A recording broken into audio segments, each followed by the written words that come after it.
কালো মাইক্রো গাড়িটি ধুলো উড়িয়ে চলেছে রাস্তা দিয়ে। সময়ের সাথে সাথে গরমের মাত্রা বৃদ্ধি পাচ্ছে।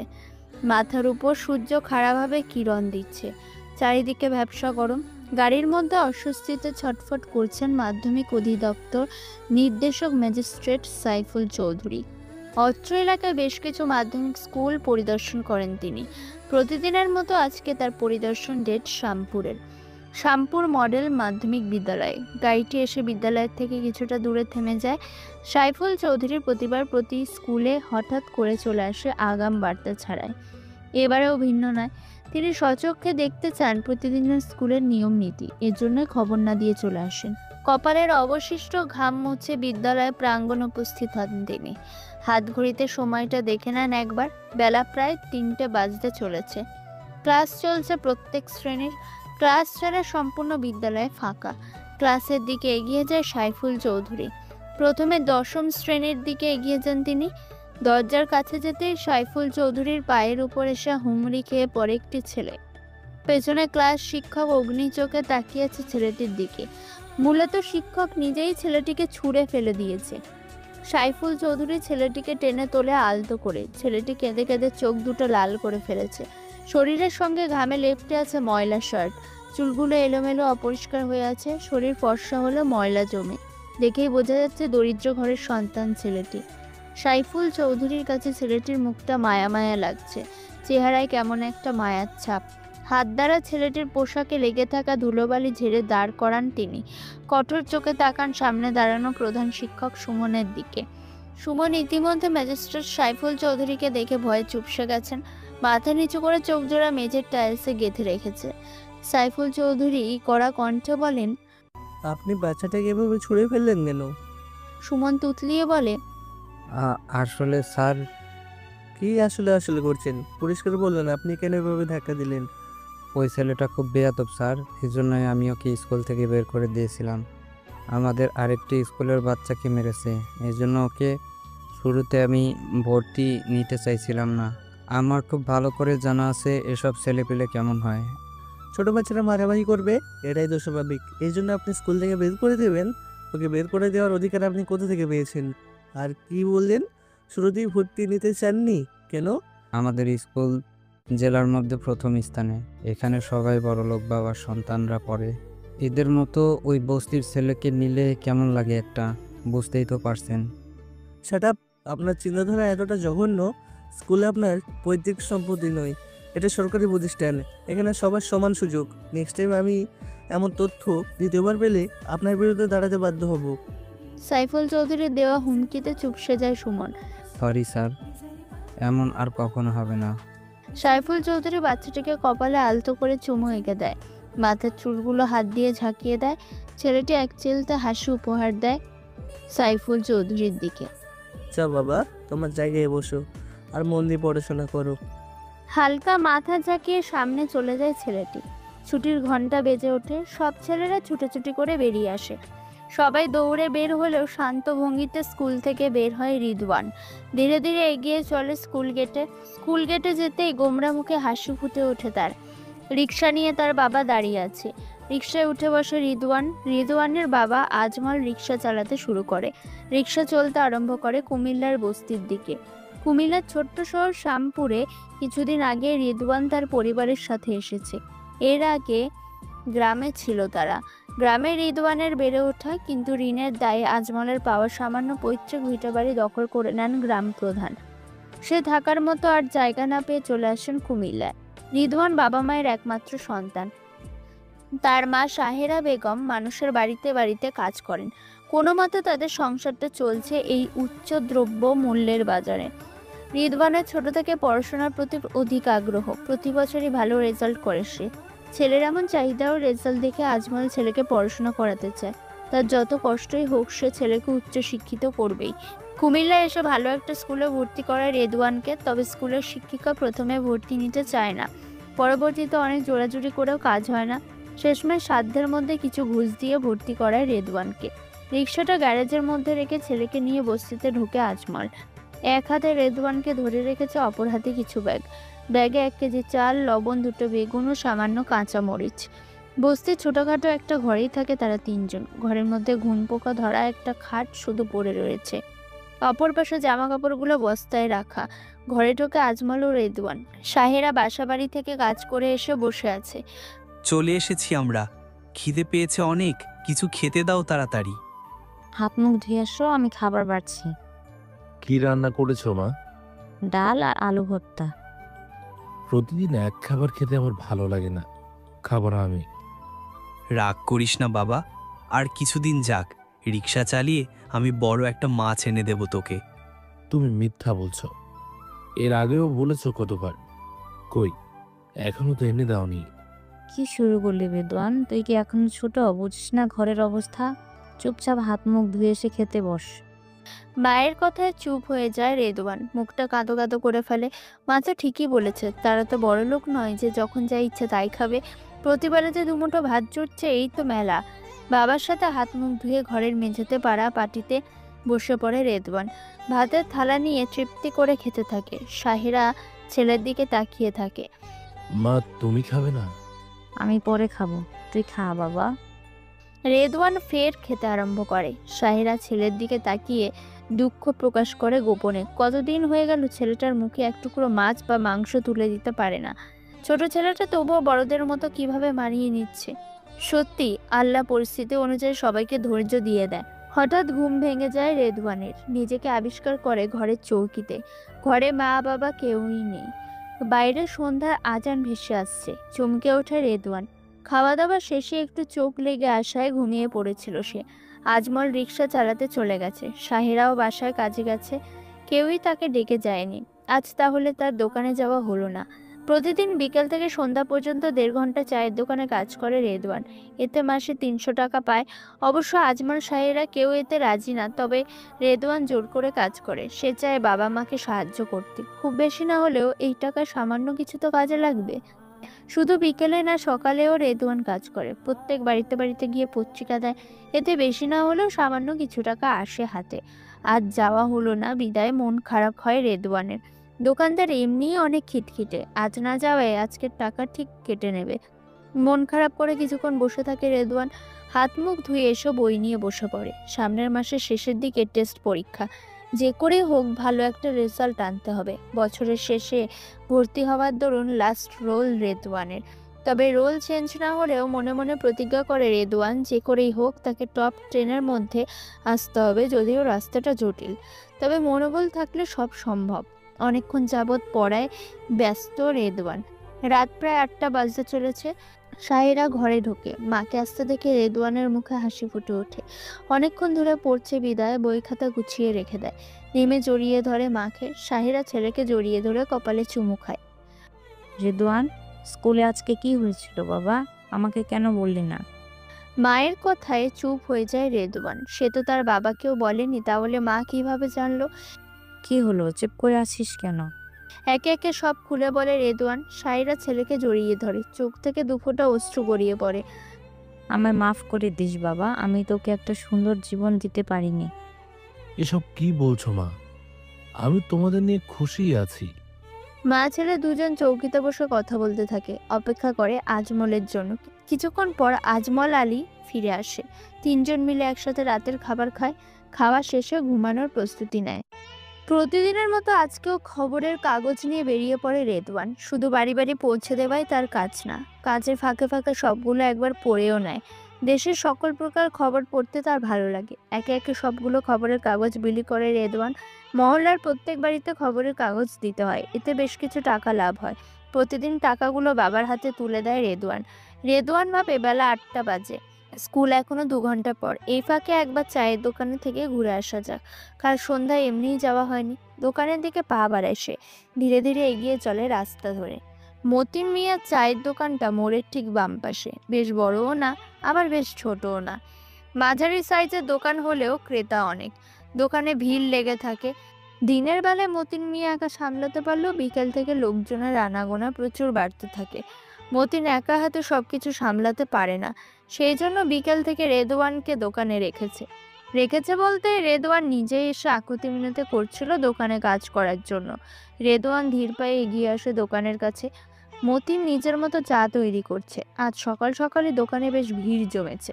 মতিন মিয়া তাড়াহুড়ো করে সব কাজ সামলে নিচ্ছে। চেহারার অনুভূতি কেমন একটা হয়ে গেছে যা বোঝার উপায় নেই। আমি সাহায্য করি চাচা। বের হ তুই আমার দোকান থেকে। রাখ কাপ, একদম ধরবি না কিছু। তোকে আমার দোকানে রাখবো না আমি, বেরিয়ে যা এখান থেকে। এমন করছেন কেন চাচা? আমি চাগুলো এগিয়ে দেই। কথা কানে যায় না? আমি বললাম না তোকে দোকানে রাখবো না? কেন? কি করেছি আমি? তুই কিছু করিস নি, আমি এই সব করেছি। তোর মতো বেয়াদবকে দোকানে রেখে আমি এই ভুল করেছি। যখন ইচ্ছা আসবি, আসবি না, দরকার নেই তোর মতো কাজের লোক। বেরিয়ে যা এখান থেকে। ঘুম থেকে উঠতে পারিনি কাল, এবারের মতো মাফ করে দিন চাচা। ওরে আমার জমিদার রে, ঘুম থেকে উঠতে পারিনি? যা সর এখান থেকে। এমন করবেন না, দয়া করে আমাকে মাফ করে দেন। আর আমি ফাঁকি দেব না। তোকে আমি যেতে বলেছি না? কথা কি তোর কানে যাচ্ছে না? আর হবে না, এবারের মতো মাফ করে দেন। কাজটা না থাকলে অনেক বড় ক্ষতি হয়ে যাবে আমার। তুই যাবি এখান থেকে? এমন করবেন না প্লিজ। রেদওয়ানের কথা শেষ করার আগেই চা তৈরির গরম পানি রেদওয়ানের গায়ে ছুঁড়ে ফেলে মতিন। সঙ্গে সঙ্গে রেদওয়ানের শরীরে চামড়া পুড়ে ফোসকা পড়ে যায়। রেদওয়ান ব্যথা কুঁকড়ে ওঠে, চেষ্টা করেও চোখের পানি লুকিয়ে রাখতে পারে না, চিৎকার করে ওঠে। দোকানের সবাই রেদওয়ানের দিকে তাকিয়ে থাকে। দুজন এসে রেদওয়ানকে ধরে, ঠান্ডা পানি দেয় পোড়ে স্থানে। পোড়া জায়গায় চামড়া ছিলে গেছে অনেকখানি, ফর্সা চামড়া পুড়ে লাল টকটকে রূপ ধারণ করেছে। মতিন মিয়ার সেদিকে বিন্দুমাত্র হেলদোল নেই, সে নিজের মতো কাজ করে চলেছে। দুজন মিলে রেদওয়ানকে পাশের ওষুধের দোকানে নিয়ে যায়। ডক্টর পোড়াস্থানের জন্য কিছু ওষুধ দেয়, সাথে মলমও লাগিয়ে দেয়। মলম দেওয়ার জন্য জায়গাটা আরও জ্বলতে থাকে। রেদওয়ান ব্যথায় ছটফট করতে থাকে। কোনো মতে ধীরে ধীরে হেঁটে নিজের বাড়িতে ফিরে আসে। সাহেরা, আজমল কেউ বাড়ি নেই, দুজন দুজনের মতো কাজে গেছে। রেদওয়ান দরজা খুলে ভেতরে ঢোকে, বিছানায় গা এলিয়ে দেয়। শরীর চলছে না, আঘাত সামান্য হলেও প্রচুর জ্বালানি করছে, যা রেদওয়ানের কাছে অসহনীয় লাগছে। বিছানায় এদিক ওদিক গড়াগড়ি করে সে, চোখ থেকে ফোঁটা ফোঁটা জল গড়িয়ে পড়ছে, মুখ থেকে আস্তে আস্তে চিৎকার বেরিয়ে আসছে। সময়ের মতো সময় চলে যায়। এক পর্যায়ে রেদওয়ানের চোখ জোড়া লেগে আসে, ঘুমিয়ে পড়ে সে। শার্ট খুলে বিছানায় ছুঁড়ে ফেলে রেখেছে। বুকের উপর পোড়া স্থানটা দগদগে ক্ষত হয়ে গেছে, চুলগুলো উস্কো খুস্কো। কান্না করায় চোখের কোণে পানি চিকচিক করছে। ঘরের দরজাটা ওভাবেই খোলা রয়ে গেছে। বেলা প্রায় 12টা। অলিতে গলিতে রিক্সা নিয়ে ঘুরে বেড়াচ্ছে আজমল। মাথার উপর সূর্য খাড়াভাবে কিরণ দিচ্ছে, গ্রীষ্মের তাপদাহ প্রকৃতিকে পুড়িয়ে দিচ্ছে। আজমলের শরীর থেকে ঘাম চুইয়ে চুইয়ে পড়ছে। হাফ হাতের শার্টটা শরীরের সাথে ঘামে লেপ্টে গেছে। শরীর আর চলছে না। ইদানিং বেশ অসুস্থ বোধ করেন তিনি। আজ একটু বেশি শরীর খারাপ করছে, মনে হচ্ছে মাথাটা চক্কর পাচ্ছে। একবার ভাবছে বাড়িতে ফিরে যাবে, তবে ফের মনে পড়ে যাচ্ছে মাস প্রায় শেষের দিকে, স্কুলের বেতন দেওয়া লাগবে। প্রতি মাসে স্কুলে 1200 টাকা বেতন, এখনও 1 টাকাও সঞ্চয় করা হয়নি। এতগুলো টাকা কিভাবে সে জোগাড় করবে বুঝতে পারছে না। মাথায় চিন্তাগুলো জেঁকে বসেছে। কোনো মতে শরীরটাকে টেনে নিয়ে চলছে রাস্তায়। যে করে হোক তাকে পারতেই হবে। অন্তত ছেলের একটা সুন্দর ভবিষ্যতের জন্য হলেও তাকে পারতে হবে। বাসায় কাজ শেষে বাড়ি ফিরে আসে সাহেরা। দরজার সামনে গিয়ে দেখে ঘরের দরজা খোলা রাখা। ভেতরে রেদওয়ান অগোছালো হয়ে শুয়ে আছে। সাহেরা ছেলের মাথা হাত দিয়ে চমকে ওঠে। শরীর জ্বরে পুড়ে যাচ্ছে। তড়িঘড়ি করে মগে করে পানি আনে, কপালে জলপট্টি বেঁধে দেয়, শরীর ভেজা কাপড় দিয়ে মুছিয়ে দেয়। আলতো করে রেদওয়ানকে ডাকে, তবে রেদওয়ান কোনো সায় জানায় না। সাহেরার চোখ যায় রেদওয়ানের বুকের দিকে, জল জল করছে পোড়া দাগ। চমকে ওঠে সাহেরা, চোখ মুখে বিষাদ নেমে আসে। বুকের মধ্যে ব্যথা শুরু হয়। তার অবর্তমানে ছেলেটার এই অবস্থা কিভাবে হলো? ব্যস্ত হয়ে পড়েন তিনি ছেলেকে নিয়ে। রেদওয়ানের হুঁশ নেই, জ্বরের ঘোরে বেহুশ হয়ে গেছে। সাহেরা কেঁদে ওঠে। তৎক্ষণাৎ ভেতরে ধীর পায়ে প্রবেশ করে আজমল। বউয়ের কান্না দেখে চমকে যান। কি এমন হলো যে সাহেরা কান্না করছে?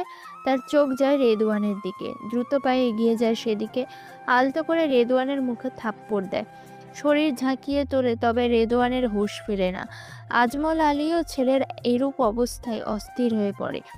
অবশেষে পাজা কোলে নিয়ে ছুটে চলে ডক্টরের চেম্বারে। সাহেরা পেছনে পেছনে আসছে। সে অনবরত কেঁদেই চলেছে।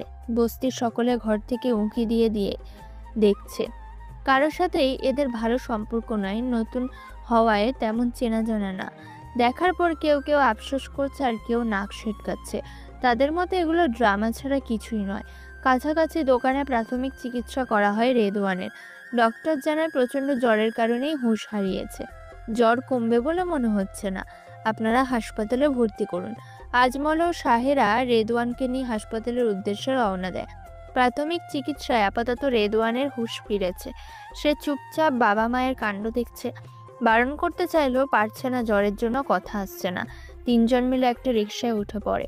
এখানে থেকে সরকারি হাসপাতাল একটু দূরে। রেদওয়ানকে মাঝখানে বসিয়ে দুজন দুপারে ধরে বসে। রিকশা চলতে আরম্ভ করে হাসপাতালের উদ্দেশ্যে। শায়েরা ছেলের জন্য ভেঙে পড়েছে। যদিও আগের তুলনায় রেদওয়ান একটু সুস্থ, তবে শরীর থেকে জ্বর যাচ্ছে না। রেদওয়ান বাবার কাঁধে মাথা ঠেকিয়ে আছে। এদিক ওদিক চোখ জোড়া ছোটাছুটি করছে। শরীর জ্বরে পুড়ে যাচ্ছে। চোখ দিয়ে অনবরত পানি ঝরছে। কিছুক্ষণ পর তারা হসপিটালে এসে পৌঁছায়। সরকারি হাসপাতাল বরাবরই নোংরা। রেদওয়ানের জন্য বেড পাওয়া যায়নি, মেঝেতেই শুয়ে রেখেছে। ডক্টর এসে দেখে গেছে, স্যালাইন সহ বিভিন্ন ওষুধ দিয়ে গেছে। আশ্বাস দিয়েছেন এটা সাধারণ জ্বরই, কিছু হবে না, সকালেই বাড়ি ফিরতে পারবে। আগের তুলনায় জ্বর কিছুটা কমে আসছে। স্বস্তির নিঃশ্বাস ফেলে আজমল শাহেরা। ছেলের অসুস্থতার কারণে তাদের অবস্থা হয়েছিল করুণীয়। এখন একটু শান্তি পাচ্ছে। রেদওয়ানকে খাওয়ানোর সময় হয়েছে। রেদওয়ান কিছু খেতে চাইছে না। আজমল আলী বুঝিয়ে শুনিয়ে একটু রুটি খাইয়ে ওষুধ খাইয়ে দিয়েছে। ওষুধের মধ্যে ঘুমের ওষুধ থাকায় খাওয়া দাওয়া শেষে ঘুম এসে যায় রেদওয়ানের। শায়েরা ছেলের মাথার পাশে বসে আছে, আজমল আলী পাশে। রাতটা কোনো মতে পার হয়। সকালের দেখা মেলে। সূর্য প্রতিদিনের মতো জেগে ওঠে। চারিদিকে আলোর প্রবাহ ঘটে। জেগে ওঠে মানুষজন। রেদওয়ানকে বাড়িতে আনা হয়েছে। শাহেরা ছেলের পাশেই আছেন।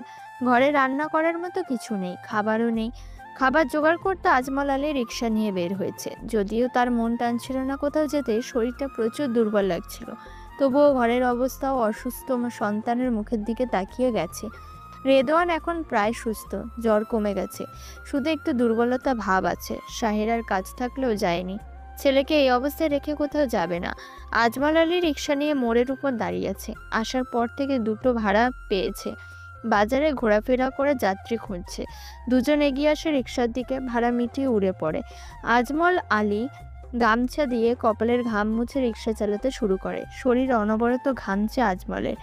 রিক্সাটা মেন রাস্তায় উঠে পড়ে। আজমলের মাথাটা চক্কর দিয়ে ওঠে। চোখের সামনে সবকিছু অন্ধকার বিচ্ছে। আর রিক্সা চালাতে পারে না সে। হুড়মুড়িয়ে পড়ে যায় পিচ ঢালা রাস্তায়। সামনে একটি বড় ট্রাক ছুটে আসছে। প্রায় কাছে চলে এসেছে। রিকশায় বসা দুজন চমকে ওঠে। তাদের চোখ যায় ট্রাকের দিকে। তারা বুঝতে পারে না তাদের কি করণীয় এখন। রিকশা চালককে বাঁচাবে নাকি নিজেদের প্রাণ বাঁচাবে। ট্রাকটি নিজের গতিতে ছুটে আসছে। যাত্রী দুজন লাফ দিয়ে দৌড়ে যায়। তাদের হাতে আজমলকে বাঁচানোর মতো সময় নেই। আজমলের শরীরটা রাস্তায় পড়ে আছে, এখনো হুঁশ হারায়নি। চারিদিকে চেঁচামেচির আওয়াজ তার কানে যাচ্ছে। নিভু নিভু চোখ জোড়া দিয়ে দেখে নেয় ট্রাকটি, যা চারদিকে ধেয়ে আসছে। এত দ্রুত সবকিছু হচ্ছে যে ট্রাক ড্রাইভারের পক্ষে সম্ভব নয় ব্রেক করা।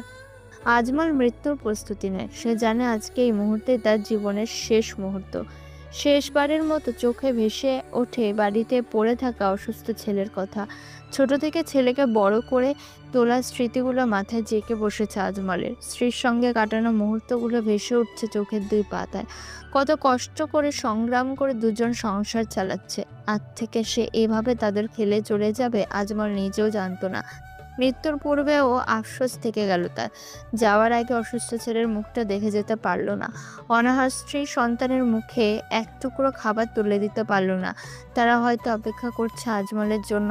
ট্রাকটি এসে চাপা দিয়ে যায় আজমলের দেহকে। শেষবারের মতো বন্ধ হয়ে যায় আজমলের চোখ জোড়া।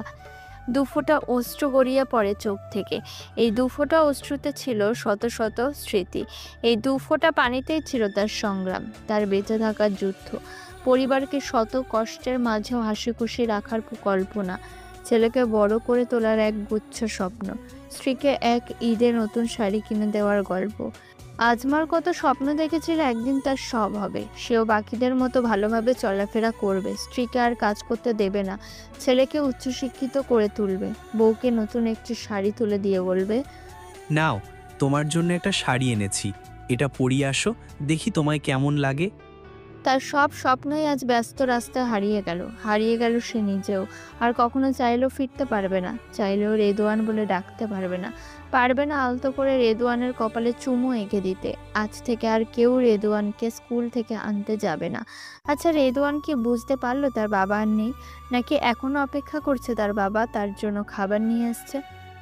ট্রাকটি চলে গেছে না থেমেই, যদিও তার কোনো দোষ নেই। আজমল আলীর রিক্সা নিয়ে মধ্য রাস্তায় পড়ে গেছে। আজমল আলীর দেহখানা পিঠের সঙ্গে ঘেঁষে লেগে থেতলে গেছে, রক্তে রঞ্জিত হয়েছে রাস্তা। চারিদিকে মানুষের ঢল, সবাই উৎসুচক হয়ে দেখছে। আকাশে বিজলি চমকানোর আওয়াজ হচ্ছে। কিছুক্ষণের মধ্যে বৃষ্টি শুরু হবে। প্রকৃতি নিজে হয়তো আজমলের রক্তাক্ত দেহখানা সহ্য করতে পারছে না, চাইছে বৃষ্টি দিয়ে ধুয়ে দিতে। বস্তিতে খবর পাঠানো হয়েছে। কেউ একজন সাহেরাকে চিল্লিয়ে বলে আজমল আর নেই। সাহেরা ও রেদওয়ান অসুস্থ দেহখানা নিয়ে ছুটে চলেছে আজমল আলীর মরদেহের কাছে। রেদওয়ানের মাথা চক্কর পাচ্ছে, তবুও কোনোভাবে ছুটে চলেছে। তার বিশ্বাস হচ্ছে না তার বাবা আর নেই। আজমলের চারিদিকে লোকজন ভিড় লাগিয়ে দাঁড়িয়ে আছে। ভিড় ঠেলে ভেতরে ঢুকে রেদওয়ান ও তার মা সাহেরা। এক সময়ের জন্য দুজন স্তব্ধ হয়ে যায়। ফের হুঁশে আসতে সাহেরা ছুটে যায় স্বামীর কাছে। থেতলে যাওয়া মাথাটা উঠিয়ে নেয় নিজের হাঁটুতে। রেদওয়ান শরীর টেনে কোনো মতে বসেছে বাবার কাঁধ সোজা। সাহেরা আহাজারি শুরু করেছে, তার স্বামী ভেবে চলে যাচ্ছে, বিশ্বাস হচ্ছে না। এই কথা বললেন আপনি? কোথায় যাচ্ছেন আমাদের ছেড়ে? এভাবে মাঝপথে রেখে চলে যেতে পারেন না। কিভাবে চলবো আমরা? আপনার ছেলেকে আমি একা হাতে কিভাবে তৈরি করে তুলবো? আপনার তো স্বপ্ন ছিল ছেলেকে উচ্চশিক্ষিত করার। আমাদের স্বপ্ন দেখে এভাবে চলে যাবেন না। আপনার শক্ত হাতটা না থাকলে আমরা উঠে দাঁড়াতে পারবো না। এভাবে রেখে চলে যেতে পারেন না আপনি। আপনি তো এত স্বার্থপর ছিলেন না। উঠে পড়ুন, ছেলের জন্য হলেও ফিরে আসুন আপনি। সাহেরা গগন বিদারে চিৎকার করে কাঁদতে থাকে, কিন্তু রেদওয়ান কাঁদতে পারছে না চুল পরিমাণ। না সে কাঁদছে আর না কথা বলতে পারছে। স্তব্ধ হয়ে বসে রয়েছে ঠায়। বুকের মধ্যে পাথরের মতো শক্ত হয়ে আছে। দম নিতে কষ্ট হচ্ছে, দম বন্ধ হয়ে আসার উপক্রম হচ্ছে। সে কিভাবে মেনে নেবে তার বাবা আর নেই? সে কিছুতেই মানতে পারছে না। অঝোরে বৃষ্টি শুরু হয়। আস্তে আস্তে জনসমাগম কমতে থাকে। বৃষ্টি থেকে বাঁচতে সবাই ছাউনির আশ্রয় নিয়েছে। রাস্তার মাঝে পড়ে রয়েছে আজমল। বৃষ্টি এসে ভিজে দিচ্ছে তার রক্তাক্ত শরীর। রক্তগুলো চুইয়ে চুইয়ে গড়িয়ে যাচ্ছে বৃষ্টির পানির সঙ্গে। সাহেরা এখনো বিলাপ করে চলেছে, কিন্তু এই মেঘ ভাঙা বৃষ্টির ঝুমঝুম শব্দের কাছে তার আর্তনাদের চিৎকার বড়ই নগণ্য। তার শব্দ পৌঁছাচ্ছে না কারো কাছে। চোখের পানিগুলো মিশে গেছে বৃষ্টির জলে। রেদওয়ানের হাবভাব চুপচাপ, সামান্য পরিমাণ নড়াচড়া নেই, ঠিক যেন খোদাই করা পাথরের মূর্তির মতো পড়ে রয়েছে। কিছুক্ষণ পর ইউনিয়ন কর্তৃক লোক আসে। যেহেতু আজমলের এখানে কেউ নেই আর পারিবারিক অবস্থাও অত্যন্ত খারাপ, তাই তার দাফন তো এদেরকেই করতে হবে। লোকগুলো খাটিয়ার উপর আজমলকে টেনে তোলে। যার কাঁধে চারজন খাটিয়া তুলে নিয়ে যেতে থাকে বস্তির সীমানায়। একজন রেদওয়ানকে ধরে নিয়ে যাচ্ছে। সাইরা কাঁদতে কাঁদতে পেছনে পেছনে যাচ্ছে। আজকে তার কাছে রাস্তাটা বহু দূরে মনে হচ্ছে। এক একটা ফেলা কদম প্রচুর ভারী লাগছে। এতটুকু হাঁটতেই কেমন হাঁফিয়ে উঠছে সে। বস্তির সামনে মরদেহ রাখা হয়। ভেতরে গরম পানি করছে নিম পাতা ও বড়ই পাতা দিয়ে। কেউ গেছে কাফনের কাপড় আনতে। আজকে আজমলকে নতুন কাপড় পরানো হবে। কত বছর হয়ে গেল সে নতুন কাপড় কেনে না। অন্যের চাওয়া পুরনো কাপড় পরে বছর কাটিয়ে দেয়। অবশেষে আজ তার সৌভাগ্য হলো নতুন কাপড় পরায়। বৃষ্টি কিছুটা কমে এসেছে। ঝিরঝির বৃষ্টি পড়ছে। একদল কবর খুঁড়তে চলে যায়। বৃষ্টি ছাড়ার আশা করতে গেলে হবে না। বস্তির মহিলারা সাহেরাকে বসায় এক জায়গায়। বৃষ্টিতে ভিজে জবুথবু অবস্থা। কাপড় পরিবর্তন করে মাথাটা মুছিয়ে দেয়। হাত পাখা দিয়ে বাতাস করতে থাকে। সাহেরার শরীর নেতিয়ে গেছে। বুকের মধ্যে অসহ্য যন্ত্রণার সৃষ্টি হচ্ছে। তার স্বামী আর নেই, এই বাক্য তার পরম শত্রু। কিভাবে তার বাকি জীবন চলবে? কিভাবে কাটাবে এই জীবনটা? মানুষ বলে না, 2 দিনের দুনিয়া, আজ মরলে কাল 2 দিন। মরলে আর কেউ যাবে না সাথে, আর না মৃত ব্যক্তিকে রাখতে পারবে। তাকে দাফন করার জন্য সবাই উঠে পড়ে লাগবে। আজমল আলীকে গোসল করানো হচ্ছে। কালো কাপড় ঘিরে ভেতরে গোসল করাচ্ছে একদল। শেষ গোসল তার এইটা। গোসল শেষে কাফন পরিয়ে দেওয়া হয়। এরপর খাটিয়ার উপর শুইয়ে দেয়। এখনই তাকে কবরস্থানে নিয়ে যাবে। আজমলের কেউ আসার মতো নেই, তাহলে রেখে কি করবে? এখনই নিয়ে যাওয়ার সিদ্ধান্ত নেয়। সামনে একদিকে খাটিয়া তুলে নেয় রেদওয়ানের কাঁধে, বাকি তিন পাশে অন্যজন। এগিয়ে চলে কবরস্থানের দিকে। পেছনে শাহিরা চিৎকার করে আহাজারি করছে, মহিলারা তাকে আটকাচ্ছে। কবরস্থানে আনা হয় আজমলকে, দাফন করা হয়। প্রথম মাটিটা রেদওয়ান নিজেই দেয় বাবার কবরে। সবাই দাফন শেষে বাড়ি ফিরে আসে। রেদওয়ান একাই সেখানে কিছুক্ষণ দাঁড়িয়ে থাকে। আজ থেকে তার পৃথিবী অন্ধকার। এতদিন বাবা ছিল, সে স্বাচ্ছন্দ্যে যেমন করেই হোক তাদের চালিয়ে নিত। আজ থেকে আর তাদের দায়িত্ব নেবার কেউই নেই একবেলা খাবার জোগাড় করে দেওয়া। রেদওয়ানের চোখ বেয়ে অঝরে অশ্রু গড়িয়ে পড়ছে কবরের উপর। রেদওয়ান দুহাত তুলে মোনাজাত ধরে বাবার জন্য, বাবার শান্তি কামনা করে। এতক্ষণে ভেঙে পড়ে রেদওয়ান, মোনাজাতে ডুকরে কেঁদে ওঠে। সত্যি আজ তার পৃথিবী অন্ধকার। বাবা থাকা মানে মাথার উপর উজ্জ্বল সূর্য থাকা। আজ থেকে তার সূর্য হারিয়ে গেছে। আজ থেকে তাকে বেঁচে উঠতে হবে নতুন করে। মধ্যে বেশ কিছুদিন কেটে গেছে। রেদওয়ান রেজাল্ট হাতে ঘরে ঢোকে। আজ তার এসএসসি পরীক্ষার রেজাল্ট দেওয়ার তারিখ ছিল। রেদওয়ান বরাবরই ভালো ছাত্র, সায়েন্সের স্টুডেন্ট ছিল। গোল্ডেন A+ পেয়েছে। রেজাল্ট শিট নিয়ে ঘরে প্রবেশ করে। সাহিরা ঘরেই আছে। আজমলের মৃত্যুর পর রেদওয়ান কাজে লাগতে চেয়েছিল, কিন্তু সাহিরা দেয়নি। সে বাসায় কাজ করে রেদওয়ানের পড়াশোনার খরচে সংসার চালায়। রেদওয়ানও সকালে খবরের কাগজ বিক্রি করে। আগে শুধু তার মহল্লায় দিত, এখন 3টে মহল্লায় দেয়। বিকেল থেকে রাত 10টা পর্যন্ত এখন চায়ের দোকানে থাকে। এতে তাদের অনেকটাই সুবিধা হয়। রেজাল্ট কেমন আসলো বাবা? খুব ভালো হয়েছে মা, আমি গোল্ডেন A+ পেয়েছি। আলহামদুলিল্লাহ। আমার খিদে লেগেছে, খাওয়ার কিছু আছে? তেমন কিছুই তো নাই বাপ, খালি দুটো শুকনো রুটি আছে আর পাতলা ডাল। এখনকার মতো এটাই খেয়ে নে, পানি খা, আমি আবার রান্না শুরু করি। সমস্যা নেই মা, তুমি আমাকে রুটি দাও, বেশি খিদে লাগেনি। সাইরা ছেলেকে 2টো রুটি দেয়। রেদওয়ান মুখ বুজে খেতে থাকে। তার খিদের কাছে এই 2টো রুটি কিছুই নয়, কিন্তু তার সংসার অনুযায়ী তো চলতে হবে। এমন অনেক দিন গেছে যেদিন তাদের ভাগে খাবারই জোটেনি। সেই তুলনায় আজ তো কিছু হলেও পাচ্ছে। তুমি কিছু খাইছো মা? হ্যাঁ বাপ, তুই খা, আমি খেয়েছি। আমি জানি মা তুমি খাওনি। এখানে এসো, একটা রুটি তুমি খাবে, একটা আমি খাবো। না না, আমার খিদে নেই, তুই খা। আসো বলছি, আমি একা খাবো না। রেদওয়ান জোর করে সাহিরাকে খাইয়ে দেয়। দুজন মিলে রুটি 2টো খেয়ে পানি খায়। সময়ের গতিতে সময় চলে গেছে। রেদওয়ানের জীবন থেকে কেটে গেছে আরো 4টে বছর। পৃথিবীতে রাতের আঁধার গ্রাস করে নিচ্ছে। চারিদিকে ঘন অন্ধকার, তবে অন্ধকার উপলব্ধি করার সুযোগ নেই। কৃত্রিম লাইটে চারিদিকে ঝলঝল করছে। রেদওয়ান রাস্তা থেকে উঠে দাঁড়ায়। চোখে মুখে অবস্থা করুন। চোখের মধ্যে পানি টলমল করছে। হাতে প্রচুর ব্যথা। কাল তার ইউনিভার্সিটির ফাইনাল পরীক্ষা। প্রচুর সংগ্রামের পরে এই জায়গায় এসে দাঁড়িয়েছে রেদওয়ান। তার পাশে সারা জীবন থেকে গেছে তার মা। সে খুব ভালো রেজাল্ট করেছিল কলেজে, ভালো একটা ইউনিভার্সিটিতে চান্স পেয়েছিল। সর্বোচ্চ চেষ্টা করেছে রেদওয়ান পড়াশোনায় ভালো ফল পেতে। আগের চেয়ে কিছুটা তাদের উন্নতি হয়েছে। এখন আর বস্তিতে থাকে না, মিডিয়াম 2টো রুম ভাড়া করে থাকে। বস্তি থেকে মহল্লার মধ্যে চলে এসেছে। রেদওয়ান চারিদিকে নিজের বেশ সুনাম অর্জন করে ফেলেছে। সবাই তাকে এক নামে চেনে। সবার সাহায্যে রেদওয়ান থাকে। টাকা দিয়ে সাহায্য করার ক্ষমতা তার না থাকলে যতটুকু পারে ততটুকু করে। পড়াশোনার পাশাপাশি টিউশনি করায়। টিউশনি করিয়ে বেশ ভালো টাকাই পায়। সেই টাকাতেই ঘর ভাড়া, পড়াশোনা খরচ সহ সংসার চলে। এখন আর সাহেরাকে কাজ করতে দেয় না। সাহেরাও কাজ করতে পারতো না, ইদানিং বেশ অসুস্থ থাকে। রেদওয়ান আরও একবার তাকায় হাতের দিকে। হাতের বেশ জায়গায় ছিলে গেছে। কাল পরীক্ষা রেদওয়ানের। কালই ফিস বেতন জমা দেওয়ার লাস্ট ডেট। তাই টিউশনি থেকে অগ্রিম টাকা আনছিল অভিভাবকের কাছ থেকে। অগ্রিম টাকা দিতে নারাজ তারা, তবে রেদওয়ানের আকুতি মিনতি দেখে দিয়েছিল। রাতের রাস্তায় হাঁটতে হাঁটতে বাড়ি ফিরছিল রেদওয়ান। মাঝপথে কিছু মাস্তান টাইপের লোক ফলো করতে থাকে তাকে। একসময় তারা এসে জাপটে ধরে রেদওয়ানকে। রেদওয়ানের কাছে 15,000 টাকা সহ একটা বাটন ফোন ছিল। সব ছিনতাই করে নিয়েছে। শুধু ওগুলো নিয়েই ক্ষান্ত হয়নি, যাওয়ার পূর্বে বেশ আঘাত করেছে। আঙুল কেটে গেছে বেশ খানিকটা, রক্ত পড়ছে। রেদওয়ান আঙুল ধরে বাড়ির দিকে রওনা দেয়। মাথায় হাজার চিন্তা, কিভাবে এখন টাকা জোগাড় করবে। আর টাকা না দিতে পারলে পরীক্ষায় বসতে পারবে না। পরীক্ষা দিতে না পারলে লাস্ট পর্যায়ে এসে তার জীবনটা শেষ।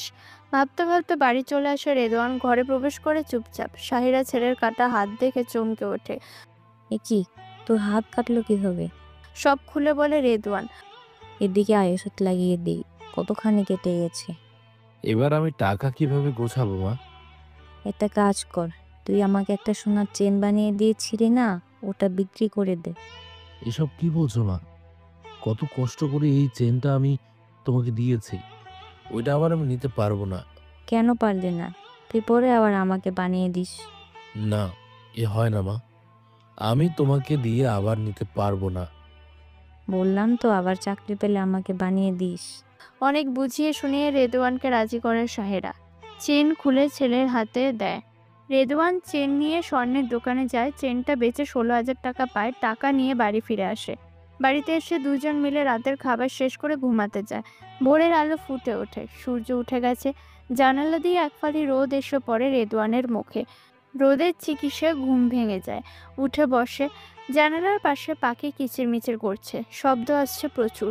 রেদওয়ান ঘড়িতে সময়টা দেখে নেয়, 8টা বাজে। পরীক্ষা 10টায়। গোসল করতে চলে যায়। 9টার মধ্যে কলেজে পৌঁছাতে হবে। ফিস দেওয়া, বেতন দেওয়া, সিট খোঁজা, প্রচুর ঝামেলা আছে। সাহেরা ব্যস্ত হতে খাবার রেডি করছে। সবকিছু রেডি করে টেবিলের উপর রাখে। রেদওয়ান গোসল শেষে একদম রেডি হয়ে নিচে নেমে আসে, টেবিলে বসে পড়ে খাবার খেতে। মা, তুমি খাবে না? তুমিও বসো। তুই আগে খেয়ে নে, আমি পরে খেয়ে নিব। তুমিও বসো, একসঙ্গে খেতে বসবো। তুই খা তাড়াতাড়ি, আমার এখন খিদে লাগেনি, আমি পরে খেয়ে নিচ্ছি। রেদওয়ান আর কথা বাড়ায় না, দুধ খেয়ে উঠে পড়ে। সাহেরা রেদওয়ানের হাতে 200 টাকা ধরিয়ে দেয়। নে, টাকাটা দিয়ে ভাড়া দিয়ে যাস। আমার কাছে টাকা আছে মা, তুমি টাকা কোথায় পেলে? আমার কাছে ছিল, তুই রাখ তো কিছুদিনের ফাঁস। আর ভালো মতো পরীক্ষা দিব, বাবার স্বপ্ন পূরণ করতে হবে। হ্যাঁ মা, দোয়া করো আমি যেন বাবার স্বপ্ন পূরণ করতে পারি। আমার দোয়া সবসময় তোর সাথে আছে বাবা। মায়ের থেকে বিদায় নিয়ে বের হয়ে যায় রেদওয়ান। অনেকক্ষণ অপেক্ষা করে রিকশায় উঠে বসে। রিকশা চলতে থাকে ইউনিভার্সিটির উদ্দেশ্যে। রেদওয়ান শান্ত ভঙ্গিতে রিকশায় বসে আছে। কড়া রোদ পড়েছে, রোদ থাকলেও বাতাস বইছে জোরে জোরে। বাতাসে ধাক্কা খেয়ে এসে লাগছে রেদওয়ানের শরীরে। চুলগুলো উড়িয়ে দিচ্ছে কপালে। কেউ একজন লক্ষ্য করছে তা, যা রেদওয়ানের অজানা। রিকশা এসে ইউনিভার্সিটির গেটের সামনে থামে। রেদওয়ান নেমে ভাড়া মিটিয়ে দেয়, এগিয়ে যায় অফিস রুমে। ফিস বেতন পরিশোধ করে প্রবেশপত্র সংগ্রহ করে এগিয়ে আসে ক্যাম্পাসে। হাঁটতে হাঁটতে আসতে থাকে। হঠাৎ হাঁটতে টান পড়ে পেছন থেকে। সাথে একটা মেয়েলি কণ্ঠে আওয়াজ ভেসে আসে। রেদওয়ান চিনতে ভুল করে না, পেছনের ব্যক্তি যে রিমি তা সে জানে। বিরক্ত চেপে ধরে রেদওয়ানের চোখে মুখে। রিমি রেদওয়ানের 2 ইয়ার জুনিয়র, তবুও মেয়েটার ভয় নেই। 2 বছর ধরে রেদওয়ানের পিছনে পড়ে আছে। রেদওয়ান কারোর সাথে সম্পর্কে জড়াতে চায় না বিধায় রিমিকে পাত্তা দেয় না, কিন্তু রিমি আঠার মতো লেগে থাকে। ভার্সিটির সবাইকে বলে রেদওয়ান তার বয়ফ্রেন্ড। এদিকে রেদওয়ান তার সাথে ভালো মতো কথাও বলে না। রিমি যে খারাপ মেয়ে বা রেদওয়ান তাকে পছন্দ করে না এমন নয়। রিমি দেখতে বেশ সুন্দর, ধরতে গেলে ভার্সিটির মধ্যে সেরা সুন্দরীদের একজন। বড়লোক বাবার একমাত্র মেয়ে। রেদওয়ান জানে তাদের পারিবারিক স্ট্যাটাস আর রিমির পারিবারিক স্ট্যাটাস এক নয়। কখনোই রেদওয়ানকে রিমির বাবা মেনে নেবে না। এই জন্যই এই সম্পর্কের আগে পিছে রেদওয়ান যায় না। রিমি যা ইচ্ছা করুক, সে তার মতো চলাফেরা করে। শুনছো না কেন? কি শুনবে তোমার কথা? তুমি আমার হাত ধরেছো কেন ইউনিভার্সিটির মধ্যে? আমি তো ধরবো, তাছাড়া আবার কে ধরবে? ছাড়ো আমার হাত। আগে শুনবে তো। আবার নতুন করে কি বলবে তুমি? কি বলবে তা জানি আমি। গত 2 বছর নিয়মিত বলেছ, আবার মুখস্থ হয়ে গেছে। তাহলে বলো তো, আমি কি বলবো? আমি তোমাকে ভালোবাসি। ও সিরিয়াসলি? তুমি আমাকে ভালোবাসো? আমিও তোমাকে অনেক ভালোবাসি। এই বলে রিমি রেদওয়ানকে জড়িয়ে ধরে। রেদওয়ান ধমক দিয়ে নিজেকে ছাড়িয়ে নেয়। ছাড়ো বেয়াদব মেয়ে, তোমাকে আমি ভালোবাসি না। তুমি এটাই বলতে তাই বললাম, একদম চোখে নামায়। রেদওয়ান হনহনিয়ে চলে যায় সামনের দিকে। রিমি যাওয়ার পানে কিছুক্ষণ তাকিয়ে থেকে মুচকি হেসে ওঠে। পরীক্ষা শুরু হয়েছে অনেকক্ষণ আগে। রেদওয়ান শান্ত মস্তিষ্কে পরীক্ষা দিচ্ছে। প্রায় সবগুলো তার কাছে কমন, তাই চুপচাপ এদিক ওদিক না তাকিয়ে লিখে চলেছে। রুমে 2 জন শিক্ষক গার্ড দিচ্ছে। কেউ কোনো নকল বা দেখাদেখি করলে খাতা কেড়ে নিচ্ছে। সেদিকে বিন্দুমাত্র হেলদোল নেই রেদওয়ানের, সে তার মতো লিখেই চলেছে। টানা 3 ঘন্টা পরীক্ষা দিয়ে হল থেকে বের হয়ে যায় রেদওয়ান। ক্যাম্পাস পেরিয়ে বেরিয়ে এসে গেটের দিকে, সামনে রিমি দাঁড়িয়ে আছে। রেদওয়ান সেদিকে তাকিয়ে বিরক্ত হয়। এটা রিমির প্রতিদিনের অভ্যাস। প্রতিদিন এভাবে গেটে দাঁড়িয়ে থাকবে, আজ একটা এর শেষ দেখতেই হবে। গেটের কাছে গেলে রিমি এগিয়ে আসে। তোমার পরীক্ষা কেমন হয়েছে? আমার পরীক্ষা অনেক ভালো হয়েছে। আমি কি তোমাকে জিজ্ঞাসা করেছি? আমি জানি তুমি বলবে না, এই জন্যই নিজে থেকেই বললাম। তাই পাস মার্ক উঠবে তোমার? হ্যাঁ, এবার আমি সিওর পাস হব। আর একবারও বলেছিলে, লাস্টে বাবার টাকা গরমে পাস করলে। জি না, আমি দুর্নীতি করিনি কোনো, আমি নিজের যোগ্যতায় পাস করেছিলাম। ওকে, ভালো। চলো আমরা ঘুরতে যাই। তোমার সাথে আমার কিছু কথা আছে রিমি। হ্যাঁ বলো। এখানে নয়, চলো সামনে কোথাও বসি। দুজন মিলে সামনে এগিয়ে যায়, একটা ফাঁকা বটগাছের নিচে বসে। বলো এবার কি বলবে? তুমি যেটা করছো সেটা কিন্তু ঠিক নয়। কোনটা? এই যে আমার পেছনে পড়ে আছো, তুমি হয়তো চাইলেই বুঝতে পারবে আমাদের সম্পর্কটা সম্ভব নয়। তোমার পরিবার কখনোই চাইবে না আমার মতো দরিদ্র ছেলের সাথে বিয়ে দিতে।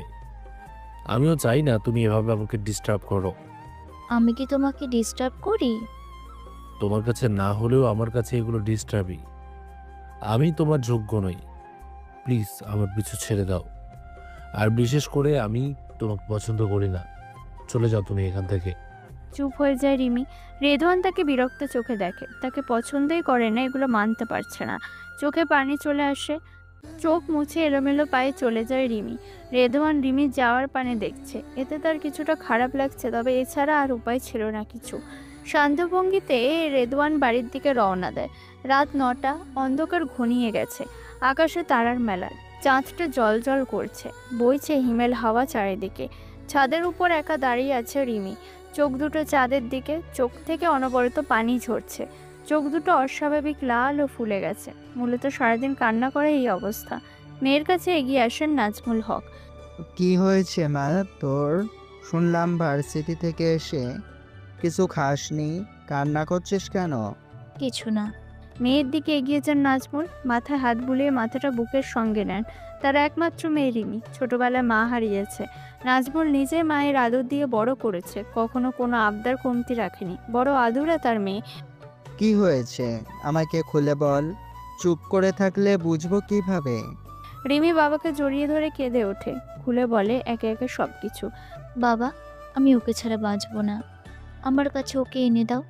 তুই সাধারণ একটা ছেলের জন্য কাঁদছিস? ওর চেয়ে ভালো ছেলে তোকে এনে দেব। না, ওকে ছাড়া আমার আর কাউকে চাই না, আমার রেদওয়ানকেই লাগবে। আচ্ছা, আমি দেখছি, এবার চল তো খেয়ে নিবি।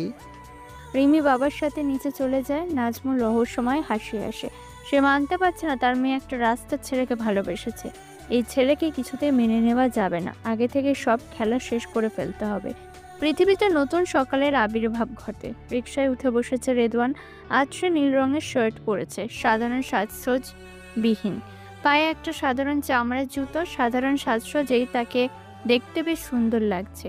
রিকশাটা এসে ইউনিভার্সিটির গেটের সামনে থামে, নেমে পড়ে রেদওয়ান। ভাড়া মিটিয়ে ভেতরে প্রবেশ করে, হাতে সাধারণ কম দামি একটা ঘড়ি। হাত ঘড়িতে সময়টা দেখে নেয় একবার। পরীক্ষা শুরু হতে আর 10 মিনিট বাকি আছে। ইতিমধ্যে সবাই ক্লাসে ঢুকে পড়েছে। দ্রুত পা চালায় রেদওয়ান, গিয়ে নিজ আসনে বসে পড়ে। সবাই একসঙ্গে কথা বলায় হলরুমে প্রচুর শব্দ তৈরি হয়েছে। রেদওয়ান বিরক্তিতে কান চেপে ধরে। পরীক্ষার ঘন্টা বেজে ওঠে, সম্পূর্ণ ক্লাসরুম নীরব হয়ে যায়। ক্লাসের শিক্ষক এসে খাতা বিলিয়ে দেয়। প্রশ্ন হাতে পাওয়ার পর রেদওয়ান মনোযোগ দিয়ে লিখতে শুরু করে। অনেকে পরীক্ষার মাঝে শিক্ষকের অগোচরে দেখাদেখিতে ব্যস্ত, কেউ সামান্য নকল নিয়ে লিখছে, কেউ বা ফিসফিস করে বলাবলি করছে, তবে রেদওয়ানের সেদিকে কোনো খেয়াল নেই। সে নিজের মতোই লিখেই চলেছে। তার কাছে প্রশ্নপত্র পানির মতো সহজ লাগছে। টানাভাবে পরীক্ষা দিয়ে শেষ করে সবাই। ঘন্টা বেজে ওঠে, সবার খাতা নিয়ে নেওয়া হয়। রেদওয়ান সবকিছু গুছিয়ে বাইরে চলে আসে, ক্যাম্পাস পেরিয়ে গেটের দিকে এগিয়ে যায়। ক্যাম্পাস এরিয়ায় বেশ কিছু উগ্র টাইপের ছেলে দাঁড়িয়ে আড্ডা দিচ্ছে। তাদের মধ্যে রকি নামের একজন রেদওয়ানকে ডাক দেয়। রকি ও রেদওয়ান একই সেমিস্টারে পড়ে, তবে কখনো নিজেদের মধ্যে ভালো কথা হয়নি। রকি বেশ কিছুবার রেদওয়ানকে র্যাগ দিয়েছে। রেদওয়ান জানে আজ কোনো ঝামেলা করতেই তাকে ডাকা হচ্ছে, তবুও চুপচাপ এগিয়ে যায় সেদিকে। ওরা কিছু বললেও জবাব দেওয়া যাবে না। বড়লোক ঘরের সন্তানরা শত দোষ করলেও সেগুলো তাদের টাকার নিচে চাপা পড়ে যায়। হ্যাঁ ভাই, বলুন কি বলতে চান? দিনকাল কেমন চলছে? জি, আলহামদুলিল্লাহ। টানা এতক্ষণ পরীক্ষা দিয়ে আমাদের খিদে লেগেছে, যা ওই ক্যান্টিন থেকে আমাদের জন্য কিছু খাবার নিয়ে আয়। ঠিক আছে, টাকা দিন। টাকা? টাকা কিসের? কেন, খাবারের? আমি টাকা দিলে তোকে বলবো কেন? তুই আজকে আমাদের খাওয়াবি। আমার কাছে তো কোনো টাকা নেই। এত কিছু জানি না, আমরা যখন বলেছি তখন আমরা খাবই। বিশ্বাস করুন ভাই, আমার কাছে ভাড়া ব্যতীত কোনো টাকা নেই। মানে কি বোঝাতে চাচ্ছিস? তুই আমাদের খাওয়াবি না? খাওয়ানোর মতো টাকা আমার কাছে নেই। খাওয়াবি না তো ভেবে বলছিস? না, আমি খাওয়াতে পারবো না। রকি এবার রেগে যায়, হাতের মুঠো শক্ত করে ঘুষি মেরে দেয় রেদওয়ানের নাকে। রেদওয়ান নাক ধরে বসে পড়ে। রকি তার ছেলেদের নিয়ে চলে যায়। হাত সামনে নিয়ে দেখে নাক থেকে রক্ত পড়ছে। প্রচন্ড ব্যথা শুরু হয়। রিমি দ্রুত রেদওয়ানের দিকে এগিয়ে আসে, রেদওয়ানকে তুলে বেঞ্চে বসিয়ে দেয়। পানির বোতল থেকে পানি নিয়ে খাইয়ে দেয়। টিস্যু দিয়ে নাকের রক্ত পরিষ্কার করে। খুব বেশি আঘাত পেয়েছো, চলো ডক্টরের কাছে যাই। না, তার প্রয়োজন নেই, এটা এমনিই সেরে যাবে। কি বলছো? এমনি কিভাবে সারবে? চলো, আমি ডক্টরের কাছে নিয়ে যাচ্ছি। না, এগুলো সহ্য করার অভ্যেস আছে আমার, কিচ্ছু হবে না। আমায় বাড়ি যেতে হবে। থাকো, আমি গেলাম। ওকে, বাই। রেদওয়ান উঠে চলে যায়। রিমি রেদওয়ানের যাওয়ার পানে তাকিয়ে থাকে।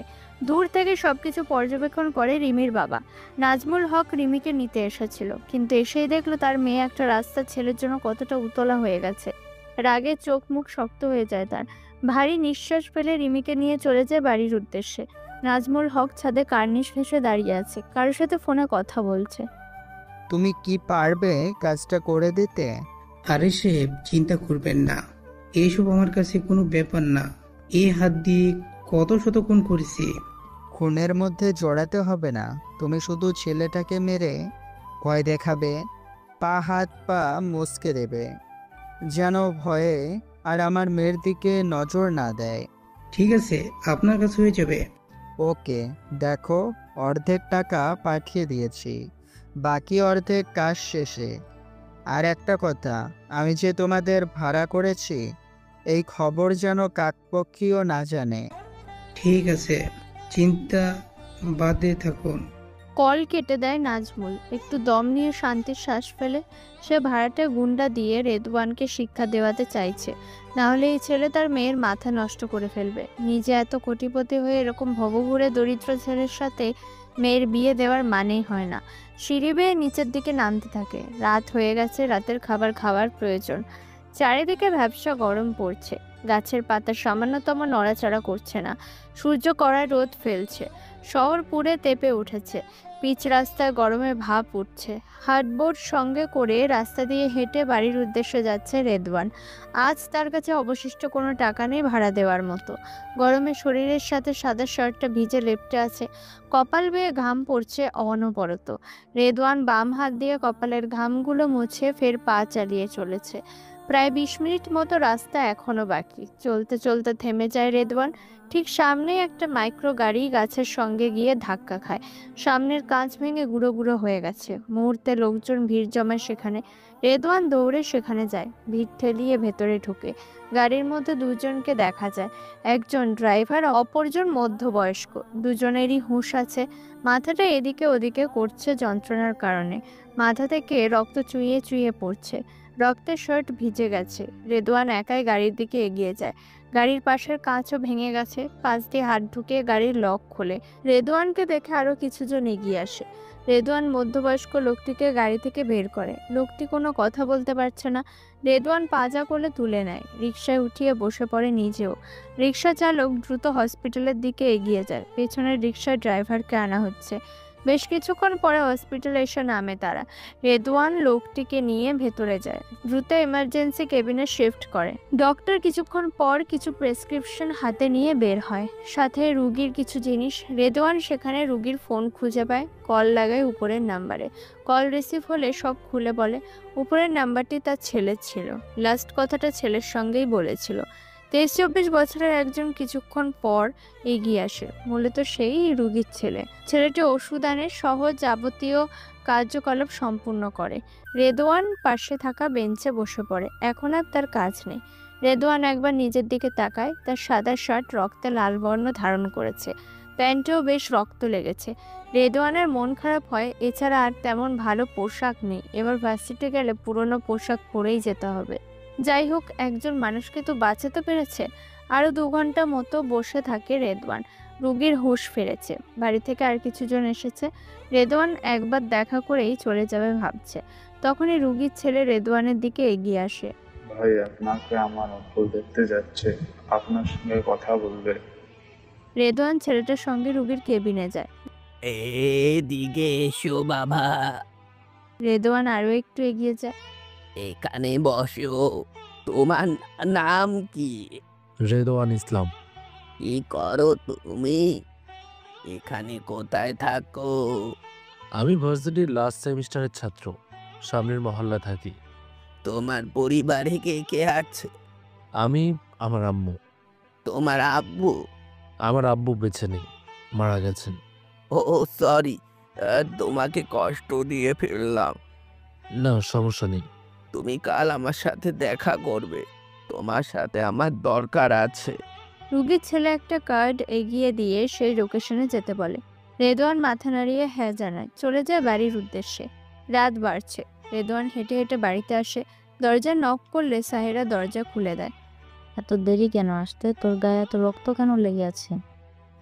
ব্যস্ত হও না মা, আমি সব খুলে বলছি। সাহেরা খুশি হয়। শার্ট নষ্ট হলে কি হয়েছে, একজনের জীবন তো বাঁচাতে পারলো।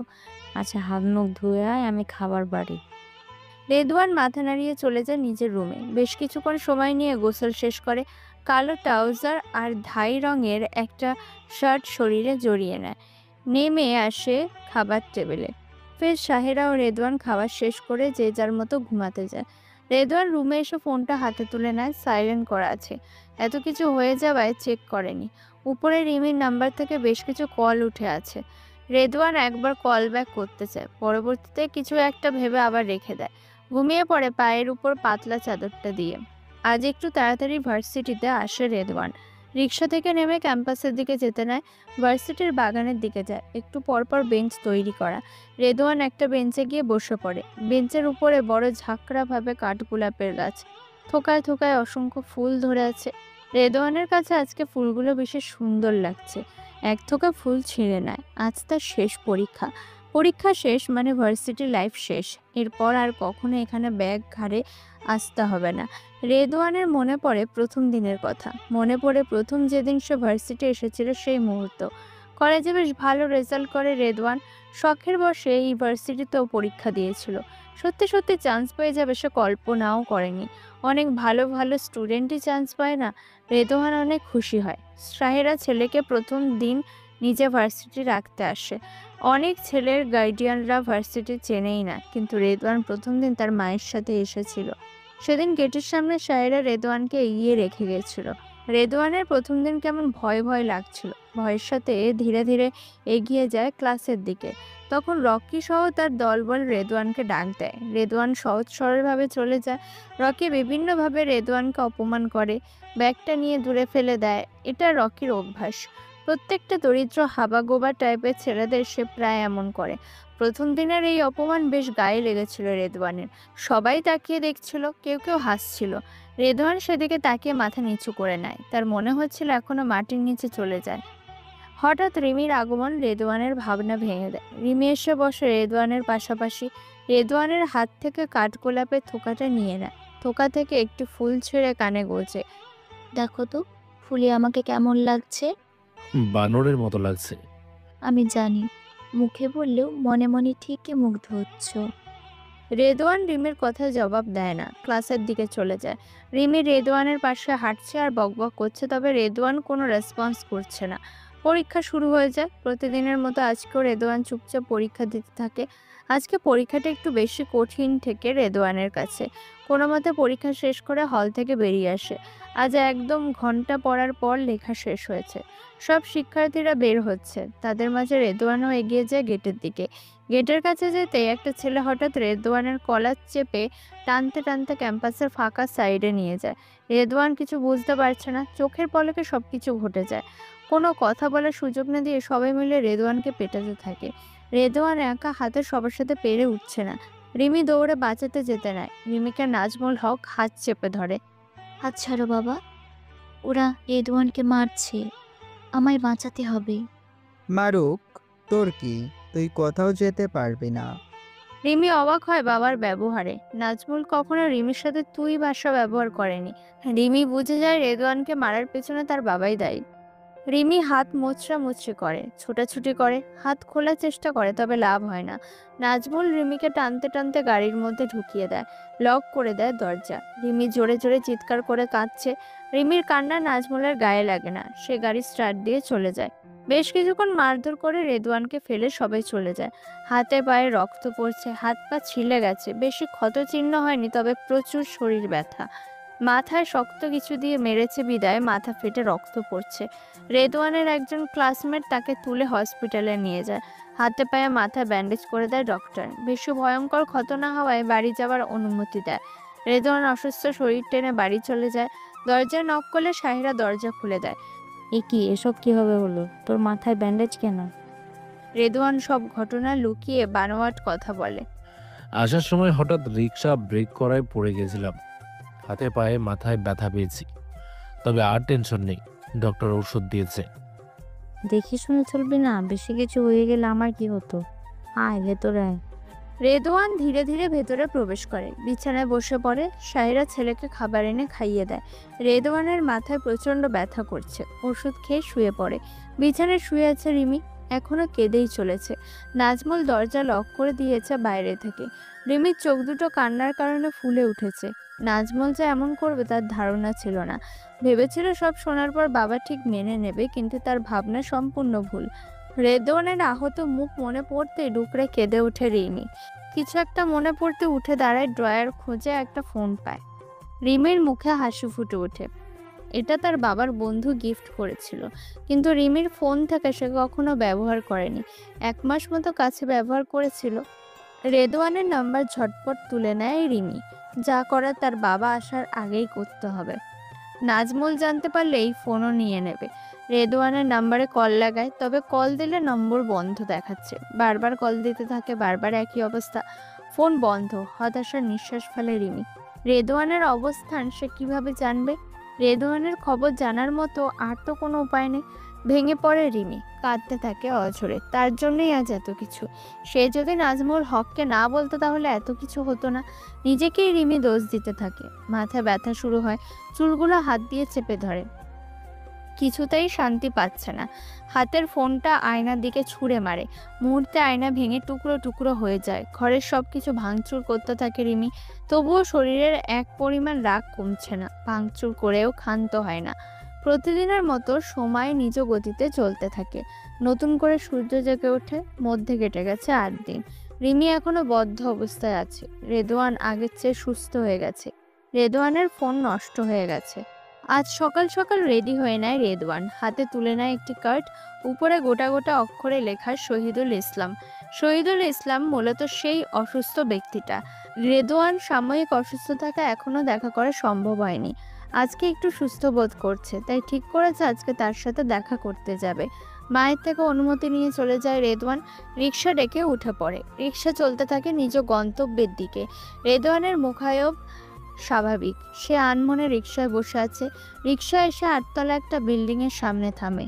রেদওয়ান রিক্সা থেকে নেমে পড়ে, ভাড়া মিটিয়ে দেয়।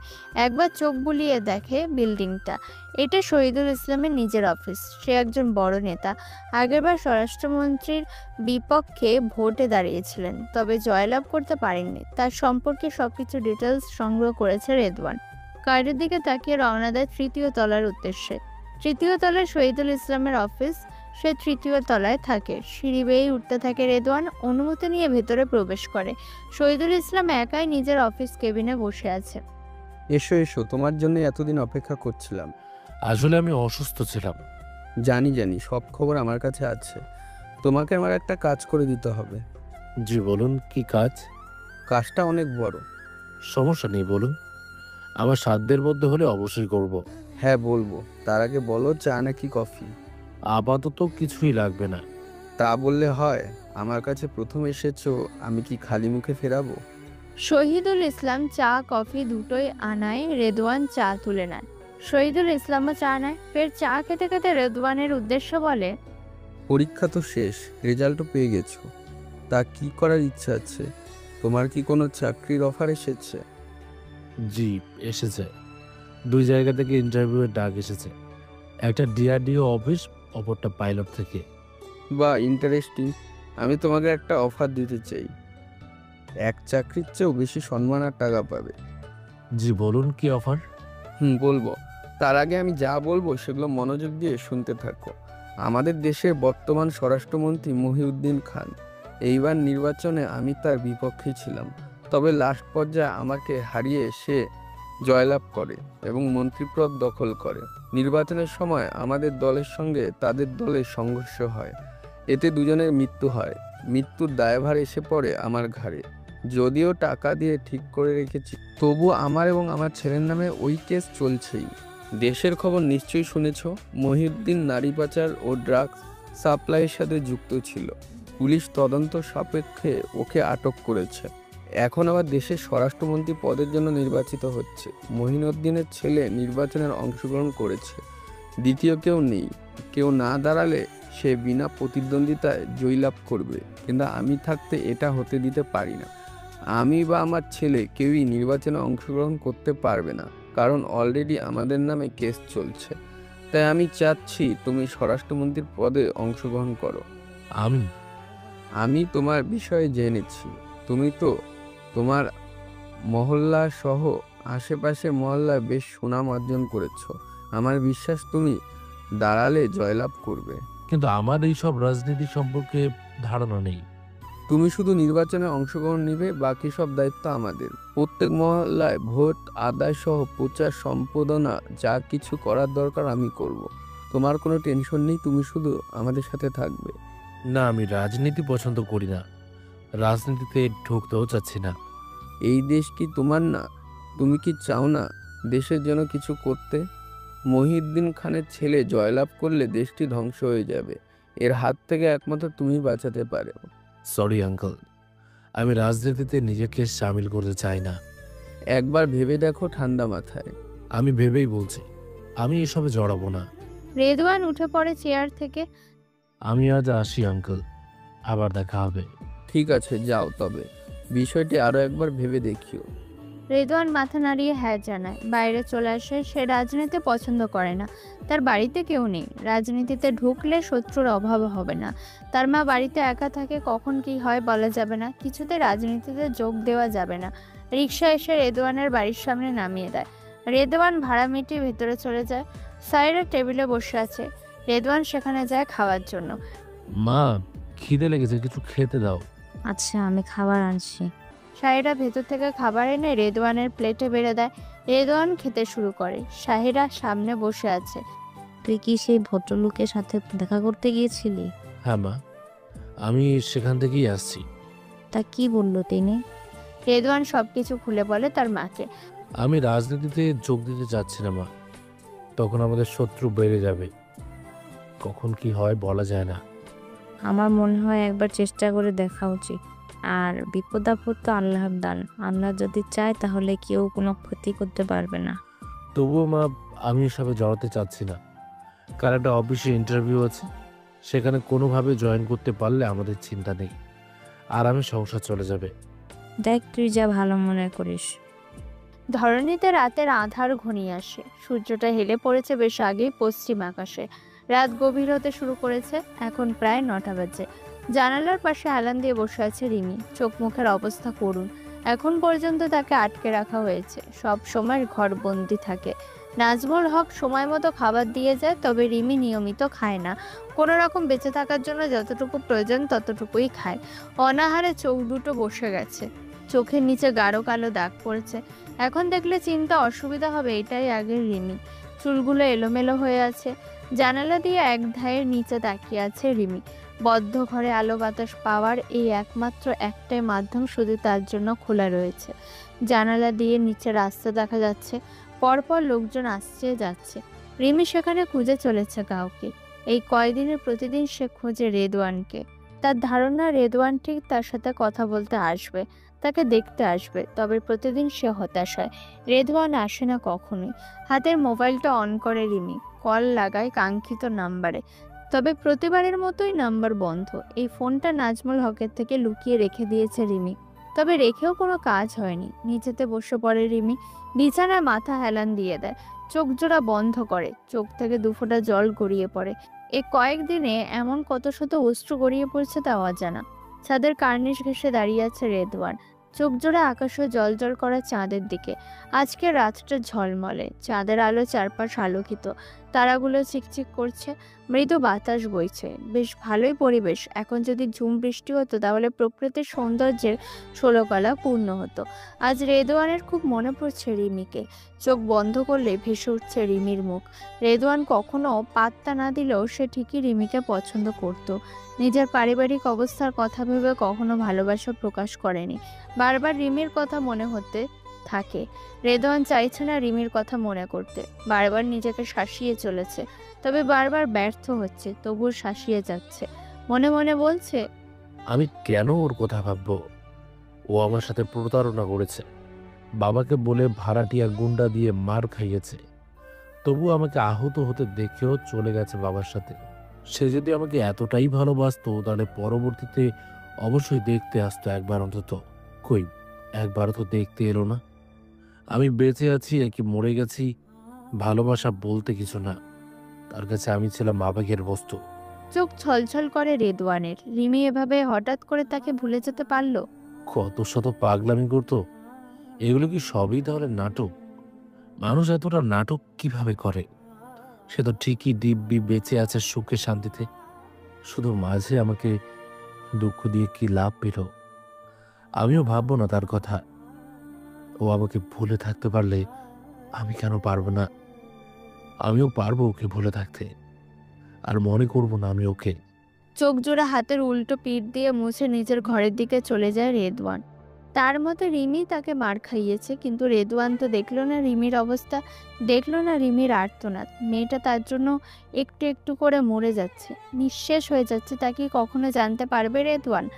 রাত কাটিয়ে নতুন ভোরের সূচনা হয়, জেগে ওঠে পৃথিবী, জেগে ওঠে পাখালি। আজ দ্রুতই জেগে ওঠে রেদওয়ান। আজ তার ইন্টারভিউ ডেট। ডিআরডিও অফিসে একটি শাখা কুমিল্লা সদরে রয়েছে। রেদওয়ানের এলাকা থেকে সেই জায়গা বেশ দূরে, যেতে মিনিমাম 3 ঘন্টা লাগবে। সকাল 7টায় শাহিরা বেগমের থেকে দোয়া ও আদেশ নিয়ে বেরিয়ে পড়ে রেদওয়ান। ইন্টারভিউ 10:30টায়, তার ধারণা অনুযায়ী 10টায় পৌঁছে যাওয়ার কথা। হাতে সিভিগুলো নিয়ে বাসে উঠে পড়ে রেদওয়ান। প্রায় 10 মিনিট পর বাস স্টার্ট দেয়, চলতে থাকে নিজ গন্তব্যে। রেদওয়ান জানালার পাশে বসে আছে, শরীরে নীল রঙের শার্ট, হাতা ফোল্ড করে ইন করে পরা। রেদওয়ানের নীল রং বরাবর পছন্দ, তার বেশি পোশাক নীল রঙের। হাতে একটা সাধারণ ঘড়ি পরেছে, পায়ে জুতো, সাধারণভাবে তার পরিপাটি। বাতাস এসে ধাক্কা দিচ্ছে রেদওয়ানের শরীরে। গ্রীষ্মের তাপদাহে এত নির্মল বাতাস বেশ আরামদায়ক ঠেকছে। চুলগুলো উড়ে উড়ে কপালে ছেয়ে যাচ্ছে। শান্তিতে চোখ বন্ধ করে রেদওয়ান, ঘুম না আসলেও চোখ বন্ধ করে রাখে। বাস আঁকাবাঁকা রাস্তা ধরে চলছে নিজ গতিতে। 10:20 এসে পৌঁছায় রেদওয়ান ডিআরডিও অফিসে। রাস্তার সাময়িক জ্যাম থাকা একটু লেট হয়ে গেছে। দ্রুত ভেতরে প্রবেশ করে। 5 তলা বিল্ডিং, 2 তলায় মেইন অফিস, সেখানেই রেদওয়ানের ইন্টারভিউ। রেদওয়ান উক্ত স্থানে যায়। অফিস কাঁচ দ্বারা ঘেরাও করে, সামনে বেঞ্চ রাখা, বেঞ্চে বসে অপেক্ষা করছে রেদওয়ান। সেখানে আগে থেকে 2 জন আছে। কিছুক্ষণ পর রেদওয়ানকে ভেতরে ডাকা হয়। রেদওয়ান ভেতরে প্রবেশ করে, সবকিছু কাগজপত্র তাদের দেখায়। ম্যানেজার কিছু ভাইবা প্রশ্ন করে, রেদওয়ান সবগুলো সঠিক উত্তর দেয়।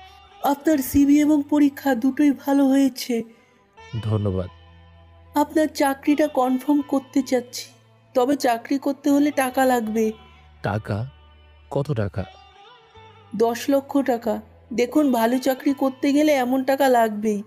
আপনি আজ টাকা দিলে কালকেই জয়েন করতে পারবেন। আপনার মাসের বেতন হবে প্রায় 1 লক্ষ টাকা। কিন্তু এত টাকা তো আমার কাছে নেই। বাড়িতে গিয়ে ব্যবস্থা করুন। আপনার 3 দিন সময় দেওয়া হলো, এর মধ্যে যদি না দিতে পারেন অন্যজনকে নিয়োগ দেব। 3 দিনের মধ্যে কিভাবে এত টাকা জোগাড় করব? সেটা তো আমি বলতে পারি না। উপর মহল থেকে বলা হয়েছে 10 লক্ষর কোনো ছাড় নেই। আপনি খোঁজ নিয়ে দেখুন বাড়িতে। এখন আসতে পারেন। ওকে, ধন্যবাদ। রেদওয়ান ধীর পায়ে বাইরে বেরিয়ে আসে, রিক্সা ডেকে বাস স্ট্যান্ডের উদ্দেশ্যে যায়।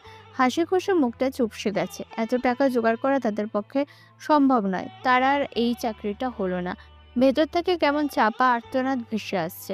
তার একাংশ স্বপ্ন শেষ, এখন লাস্ট ভরসা পাইলট। সেখানেও হতাশ হলো, তখন কি করবে সে?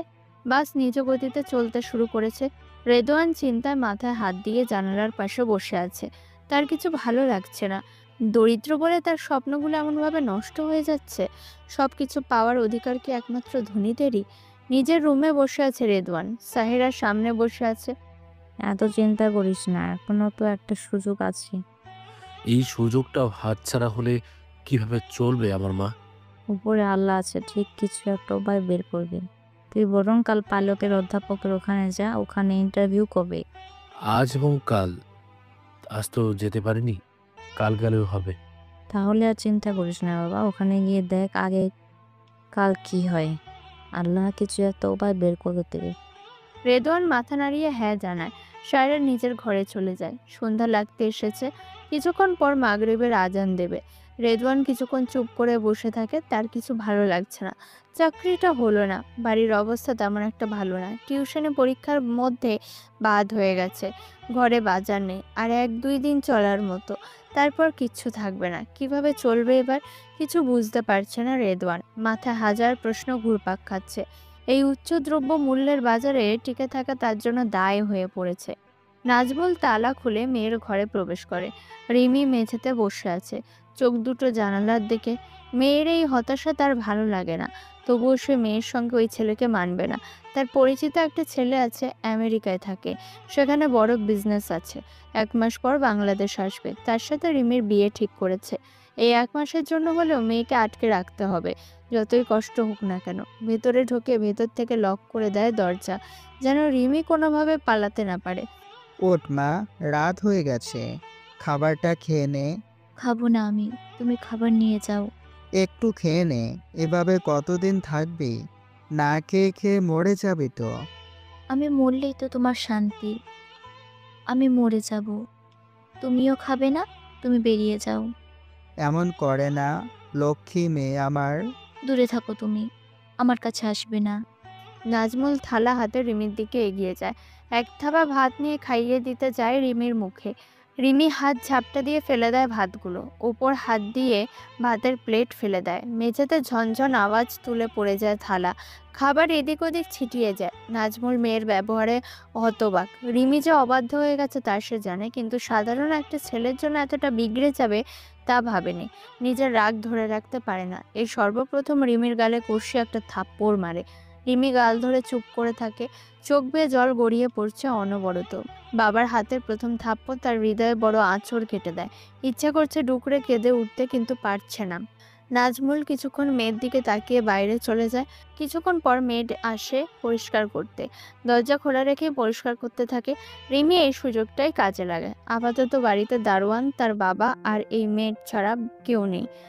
রিমি ছুটে বাইরে চলে যায়। লোকটি কিছু বুঝে ওঠার আগে বাইরে থেকে দরজা লক করে দেয়।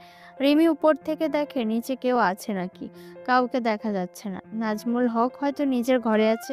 রিমি গায়ের ওড়নাটা ভালোভাবে জড়িয়ে মুখ ঢেকে নেয়। সিঁড়ি বেয়ে নিচে নেমে আসে। চুলগুলো পেছনে ছেড়ে দেওয়া, হাত খোপা করে বেঁধে নেয়। সদর দরজা খুলে বাইরে চলে যায়। বাগানের সাইড থেকে দেখে দারোয়ান গেটের সামনে বসে আছে। অপেক্ষা করতে থাকে কখন সে এখান থেকে যায়। কিছুক্ষণ পর দারোয়ান অন্যদিকে যায়। রিমি দরজা খুলে বাইরে বেরিয়ে যায়। এদিক ওদিক তাকে রাস্তা ধরে দৌড়ে যায়। প্রাণপণে ছুটতে থাকে, চোখ জোড়া যেদিকে যাচ্ছে। এই জেলখানা থেকে তাকে বাঁচতেই হবে, যেভাবেই হোক। রেদওয়ান বসে আছে বেঞ্চের উপরে। আজকে তার দ্বিতীয় ইন্টারভিউ। সেখানেই এসেছে, অপেক্ষা করছে তার ডাক পড়ায়। একসাথে 6 জন আছে তারা। বাকিরা রেদওয়ানের আগেই এসেছে, তবে কাউকেই ডাকেনি। একটু পরে একজন বেরিয়ে আসে। 6 জনকে একসাথে ভেতরে ডাকে। 6 জন ভেতরে প্রবেশ করে। রেদওয়ান সিভি হাতে নিজের আসনে বসে পড়ে। 2 জন অফিসার সবার সিভি নিয়ে চেক করে। আপনাদের 6 জনের সিভি আমাদের পছন্দ হয়েছে। সবাই খুব ট্যালেন্টেড, তবে আমাদের এখানে একজনকেই প্রয়োজন, আর 6 জনের মধ্যে একজনকেই বাছাই করা খুব জটিল। তাই আমরা লটারি পদ্ধতি ব্যবহার করব। যার নাম উঠবে সেই হবে উইনার। আমরা কাল লটারি করব, 6 জন উপস্থিত থাকবেন আর অবশ্যই প্রস্তুতি নেবেন। এখানে অনেকেই জানেন হয়তো আমাদের চাকরিতে জয়েন হতে হলে 5 লক্ষ টাকা লাগবে। আপনারা টাকাটা জোগাড় করে রাখেন। পরবর্তী সময় মতন টাকা জমা দিতে না পারলে আমরা তাকে বাতিল করতে বাধ্য হব। সবাই হ্যাঁ জানিয়ে বেরিয়ে আসে। রেদওয়ানের জানা ছিল না এখানেও ঘুষের প্রয়োজন। লটারি করে কি লাভ, সে তো টাকাই দিতে পারবে না। ধীর পায়ে বাইরে চলে আসে রেদওয়ান। শেষ স্বপ্নটাও ভেঙে গেল। কিভাবে চলবে এবার সে? বাড়িতে অবশিষ্ট কোনো বাজার সদাই নেই। কাল থেকে না খেয়ে থাকা লাগবে। এক সাধারণ চাকরি করলেও তো 1 মাস পর বেতন। সে না খেয়ে থাকলেও সমস্যা নেই, কিন্তু তার মাকে অনাহারে রাখবে কিভাবে? রেদওয়ান একটা ফাঁকা জায়গায় এসে বসে। তার মাথায় প্রশ্নগুলো ঘুরপাক খাচ্ছে। কিভাবে কি করবে বুঝতে পারছে না। অবশেষে সিদ্ধান্ত নেয় সে শহীদুল ইসলামের সাথে দেখা করবে। অন্তত মায়ের জন্য হলেও সে নির্বাচনে দাঁড়াবে। রেদওয়ান একটা রিক্সা ডেকে উঠে পড়ে। বেশ কিছুক্ষণ পরে রিক্সাটা নির্দিষ্ট জায়গায় এসে দাঁড়ায়। রেদওয়ান ভাড়া মিটিয়ে উপরে উঠে যায়।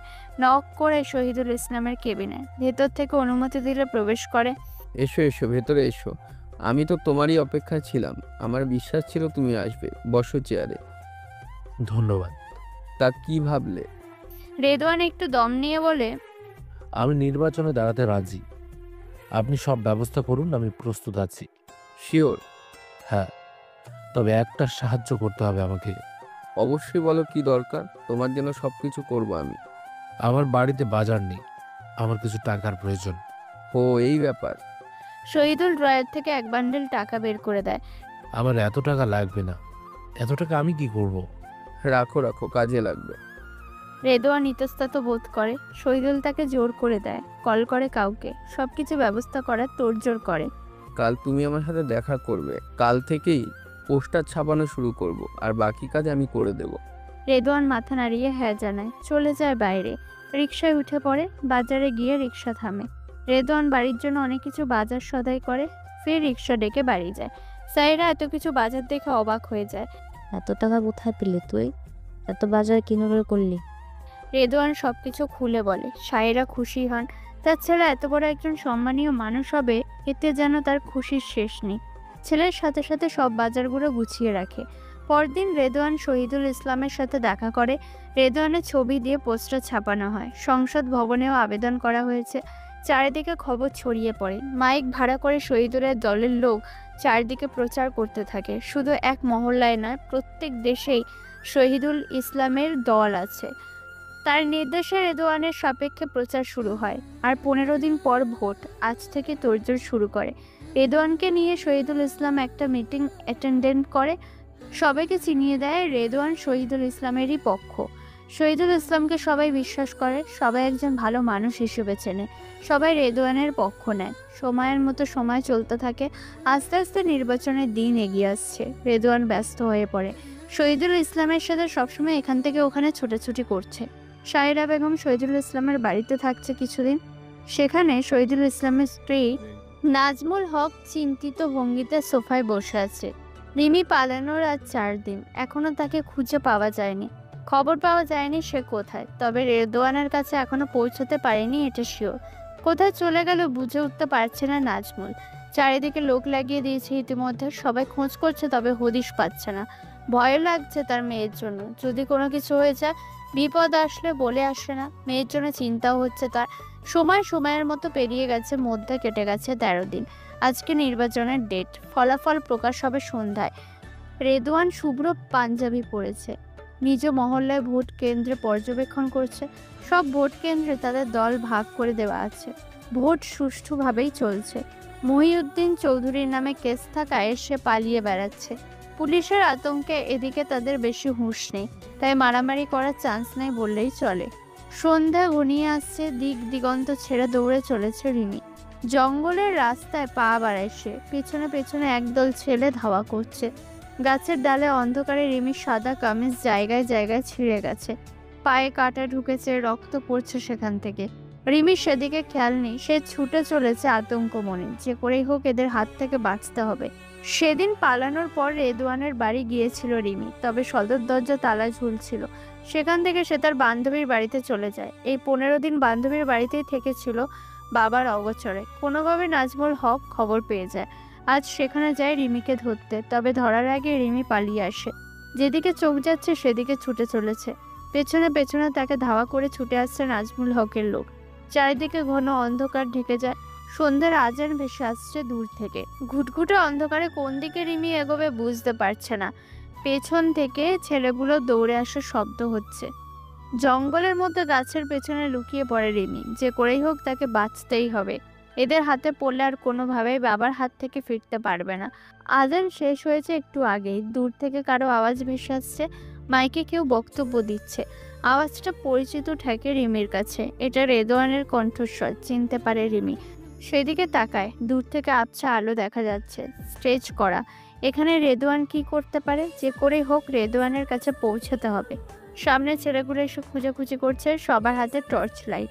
একজন টর্চ লাইট এনে রিমির মুখে আলো ফেলে, ধেয়ে আসে রিমির দিকে। রিমি স্টেজ সোজা দৌড় লাগায়। সবাই রিমির অস্তিত্ব টের পেয়ে তাকে ধাওয়া করতে থাকে। উঁচু নিচু মাটিতে দৌড়ে চলেছে রিমি। জঙ্গল থেকে বেরিয়ে ফাঁকা মাঠে দৌড়াতে থাকে। ফসল উৎপাদন করেছে অনেকে। মাঠ শেষ করলেই মানুষ বসতি। মাঠের শেষেই স্টেজ। এতটুকু রাস্তা যেতে পারলে সে বেঁচে যাবে। আর দৌড়াতে পারছে না, শক্তিতে কুলাচ্ছে না, তবুও দৌড়ে চলেছে। বাঁচতে তাকে হবেই। কিছুক্ষণ আগে নির্বাচনের ফল প্রকাশ হয়েছে। 5,000-এর বেশি ভোট পেয়ে রেদওয়ান জয়লাভ করেছে। তার দলবল আনন্দে মেতে উঠছে। সবাই নাচানাচি করছে। এই প্রসঙ্গে একটা মিটিং রেখেছে রেদওয়ান। সবার উদ্দেশ্যে কিছু বক্তব্য দেয়। বক্তব্য প্রায় শেষের দিকে। ক্লান্ত লাগছে তাকে। গরম প্রচুর। গরমে শরীরের সাথে পাঞ্জাবি লেপ্টে আছে। ফর্সা মুখশ্রীতে খোঁচা খোঁচা দাড়ি ভালোই লাগছে। কপালের ঘাম মুছে নেয় রেদওয়ান। বক্তব্য শেষ করে নিজের মাইক হাতে তুলে নেয় শহীদুল ইসলাম। সে বক্তব্য দিতে শুরু করে। সামনে বড় স্টেজ, দুই পাশে চেয়ার সাজানোর, মধ্যে ফাঁকা রাস্তা। চেয়ারে অনেক মানুষ বসে আছে। রিমি দৌড়ে এসে হুড়মুড়িয়ে পড়ে রাস্তার মধ্যে। শহীদুল ইসলাম বক্তব্য বন্ধ করে, ভুরু কুচকে তাকায় সেদিকে। এতক্ষণে হইচই বন্ধ হয়ে যায়। সবাই উৎসুক দৃষ্টিতে রিমির দিকে তাকায়। পেছনে ছুটে আসছে একদল পুরুষ। রিমি উঠে দাঁড়াতে চেষ্টা করছে, তবে পারছে না। রেদওয়ান রিমিকে চিনতে ভুল করে না। স্টেজে থেকে দৌড়ে এগিয়ে আসে রিমির দিকে। সবাই চেয়ার ছেড়ে উঠে দাঁড়ায়। হইচই বেঁধে যায় একটা। রিমিকে দুই কাঁধ জাপটে দাঁড় করায়। একটা চেয়ারে বসিয়ে দেয়। জোরে জোরে হাঁফাচ্ছে রিমি। কথা বলতে পারছে না। সাদা কামিজটা জায়গায় জায়গায় ছিঁড়ে গেছে। রেদওয়ান একটা গামছা সংগ্রহ করে ঢেকে দেয় রিমির শরীর। গালে গলায় সহ সম্পূর্ণ শরীর কাঁটায় বেঁধে ছিঁড়ে গেছে। ক্ষতগুলো থেকে রক্ত ঝরছে। রিমিকে দেখে অবাক হয় রেদওয়ান। কি অবস্থা হয়েছে এর! সম্পূর্ণ লাবণ্য হারিয়েছে। সৌন্দর্যরা হারিয়েছে বাস্তবতার ভিড়ে। চোখগুলো গর্তে ঢুকে গেছে। চোখের নিচে কালো দাগ পড়ে গেছে। এতটা করুণ অবস্থায় রিমিকে দেখবে আগে কল্পনাও করেনি রেদওয়ান। সে তো জানতো রিমি আরামায়েশেই আছে। রেদওয়ানের ছেলেরা রিমিকে ধাওয়া করা ছেলেদের ধরতে যায়। তারা পালিয়ে গেছে এত মানুষ দেখে। আস্তে আস্তে মানুষের গুঞ্জন বাড়ছে। শহীদুল ইসলাম রিমি রেদওয়ানকে গাড়িতে বসিয়ে বাড়ির উদ্দেশ্যে রওনা দেয়। আলোচনা সভা এখানেই স্তম্ভিত হয়। শহীদুল ইসলামের বাড়িতে সবাই বসে আছে। শাহিরা রিমিকে গোসল করিয়ে ক্ষতস্থানে মলম মালিশ করে দেয়। সামান্য একটু খাবার খায় রিমি। সবাই ড্রয়িং রুমে বসে আছে। উৎসুচক দৃষ্টিতে রিমির দিকে তাকিয়ে আছে। মূলত কিসের জন্য এভাবে রিমি এলো এটা জিজ্ঞাসা করতে। কেনই বা ছেলেগুলো ধাওয়া করছিল? রিমি একে একে শুরু থেকে সবকিছু বলে শেষ করে। রেদওয়ান অনুতপ্ত হয়। মেয়েটা তার জন্য কত কষ্ট করে গেল। অনাহারে থাকলো, এত অত্যাচার সহ্য করলো, আর সে কিনা তাকে ভুল বুঝে বসেছিল। একবার খবরটাও নেয়নি। শহীদুল ইসলাম সবকিছু মনোযোগ দিয়ে শোনে। তাহলে এখন কি করতে চাও তুমি? বাড়িতে ফিরে যাবে নাকি এখানে থাকবে? আমি বাড়িতে ফিরে যেতে চাই না। আমি রেদওয়ানকে ভালোবাসি। আমি রেদওয়ানকে ছাড়া বাঁচব না। রেদওয়ানকে আমি বিয়ে করতে চাই। রেদওয়ান, তোমার কিছু বলার আছে? তোমার মতামত কি? আমিও রিমিকে ভালোবাসি। আমিও তাকে বিয়ে করতে চাই। এতে আমার কোনো আপত্তি নেই। রিমি খুশি হয় রেদওয়ানের মুখে ভালোবাসি কথাটা শুনে। এই একটা বাক্য শোনার জন্য কত চেষ্টা করেছে সে। আজকে অবশেষে সে সার্থক। তার মনের আশা পূরণ হলো। আনন্দে আত্মহারা হয়ে যেতে ইচ্ছা করছে। তাহলে তো হয়েই গেল। তা রেদওয়ানের মায়ের কোনো আপত্তি নেই তো? না, আমার কোনো আপত্তি নেই। আমার ছেলের ভালোই আমার ভালো। বৌমাকে আমারও পছন্দ হয়েছে। মিষ্টি দেখতে একটা মেয়ে। তাহলে পারিবারিকভাবেই বিয়েটা সেরে ফেলা যাক। সবাই শহীদুল ইসলামের সাথে সম্মতি জানায়। রাতেই কাজী সাহেবকে ডাকা হয়। পারিবারিকভাবে বিয়ে দেওয়া হয় রেদওয়ান ও রিমির। আজকে রেদওয়ানের খুশির দিন। আজ সে মন্ত্রী পদ পেল, আবার একই সঙ্গে প্রেয়সীকে আপন করে পেল, যাকে পাবে বলে কোনোদিন কল্পনাও করেনি। বাসর ঘরে ঘুমটা দিয়ে বসে আছে রিমি। শরীরের কান্নাছেড়া অংশ থেকে জ্বালা করছে, তবে তার আনন্দের কাছে এই জ্বালা পোড়া কিছুই না। রিমির চোখ থেকে দুফোঁটা জল গড়িয়ে পড়ছে খুশিতে। কত শত চেষ্টা করে এসেছে রেদওয়ানকে পাওয়ার জন্য, আজ তার স্বপ্নটা পূরণ হলো অবশেষে। সময়ের মতো সময় কেটে যাচ্ছে, পরিবর্তন ঘটেছে বছরের, মাসের ও ঋতুর। রেদওয়ান ও রিমির জীবনে কেটে গেছে 2 বছর। রেদওয়ান স্বরাষ্ট্রমন্ত্রী হিসেবে দেশের সেবা করে চলেছে। একজন হতদরিদ্র রাস্তার ছেলে যে বড় হয়ে স্বরাষ্ট্রমন্ত্রী হবে তা সবার কল্পনার বাইরে ছিল। দুবেলা ভাত জোগাড় করতে যে হিমশিম খেত, আজ সেই শত শত মানুষের মুখে খাবার তুলে দেয়। সবাই এখন তাকে বিশ্বাস করে, একে নামে চেনে।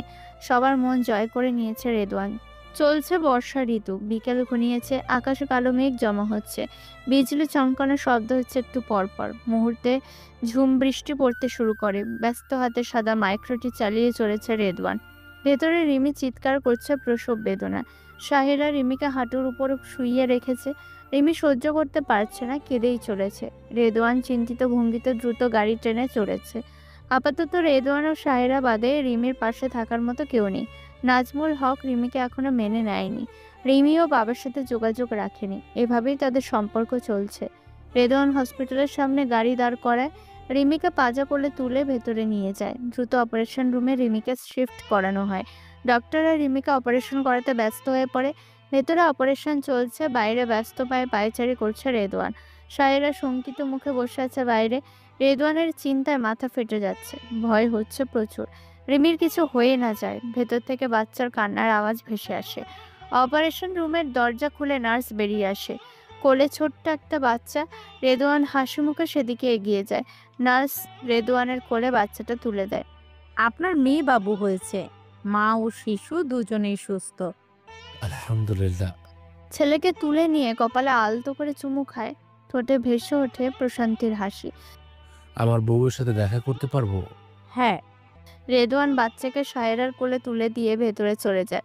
রিমি চোখ বুজে আছে। রেদওয়ান রিমির কপালে হাত রাখে। রিমি পিটপিট করে চোখ মেলে তাকায়।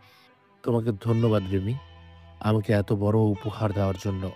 রেদওয়ানের কথায় রিমি আলতো করে হাসে। রেদওয়ান রিমির কপালে সূক্ষ্ম একটা চুমু এঁকে দেয়। হাতটা ধরে মিষ্টি সুরে বলে, আচ্ছা, আমাদের মেয়ের নাম রাখবো কি? রিমি ভাঙা ভাঙা গলায় উচ্চারণ করে,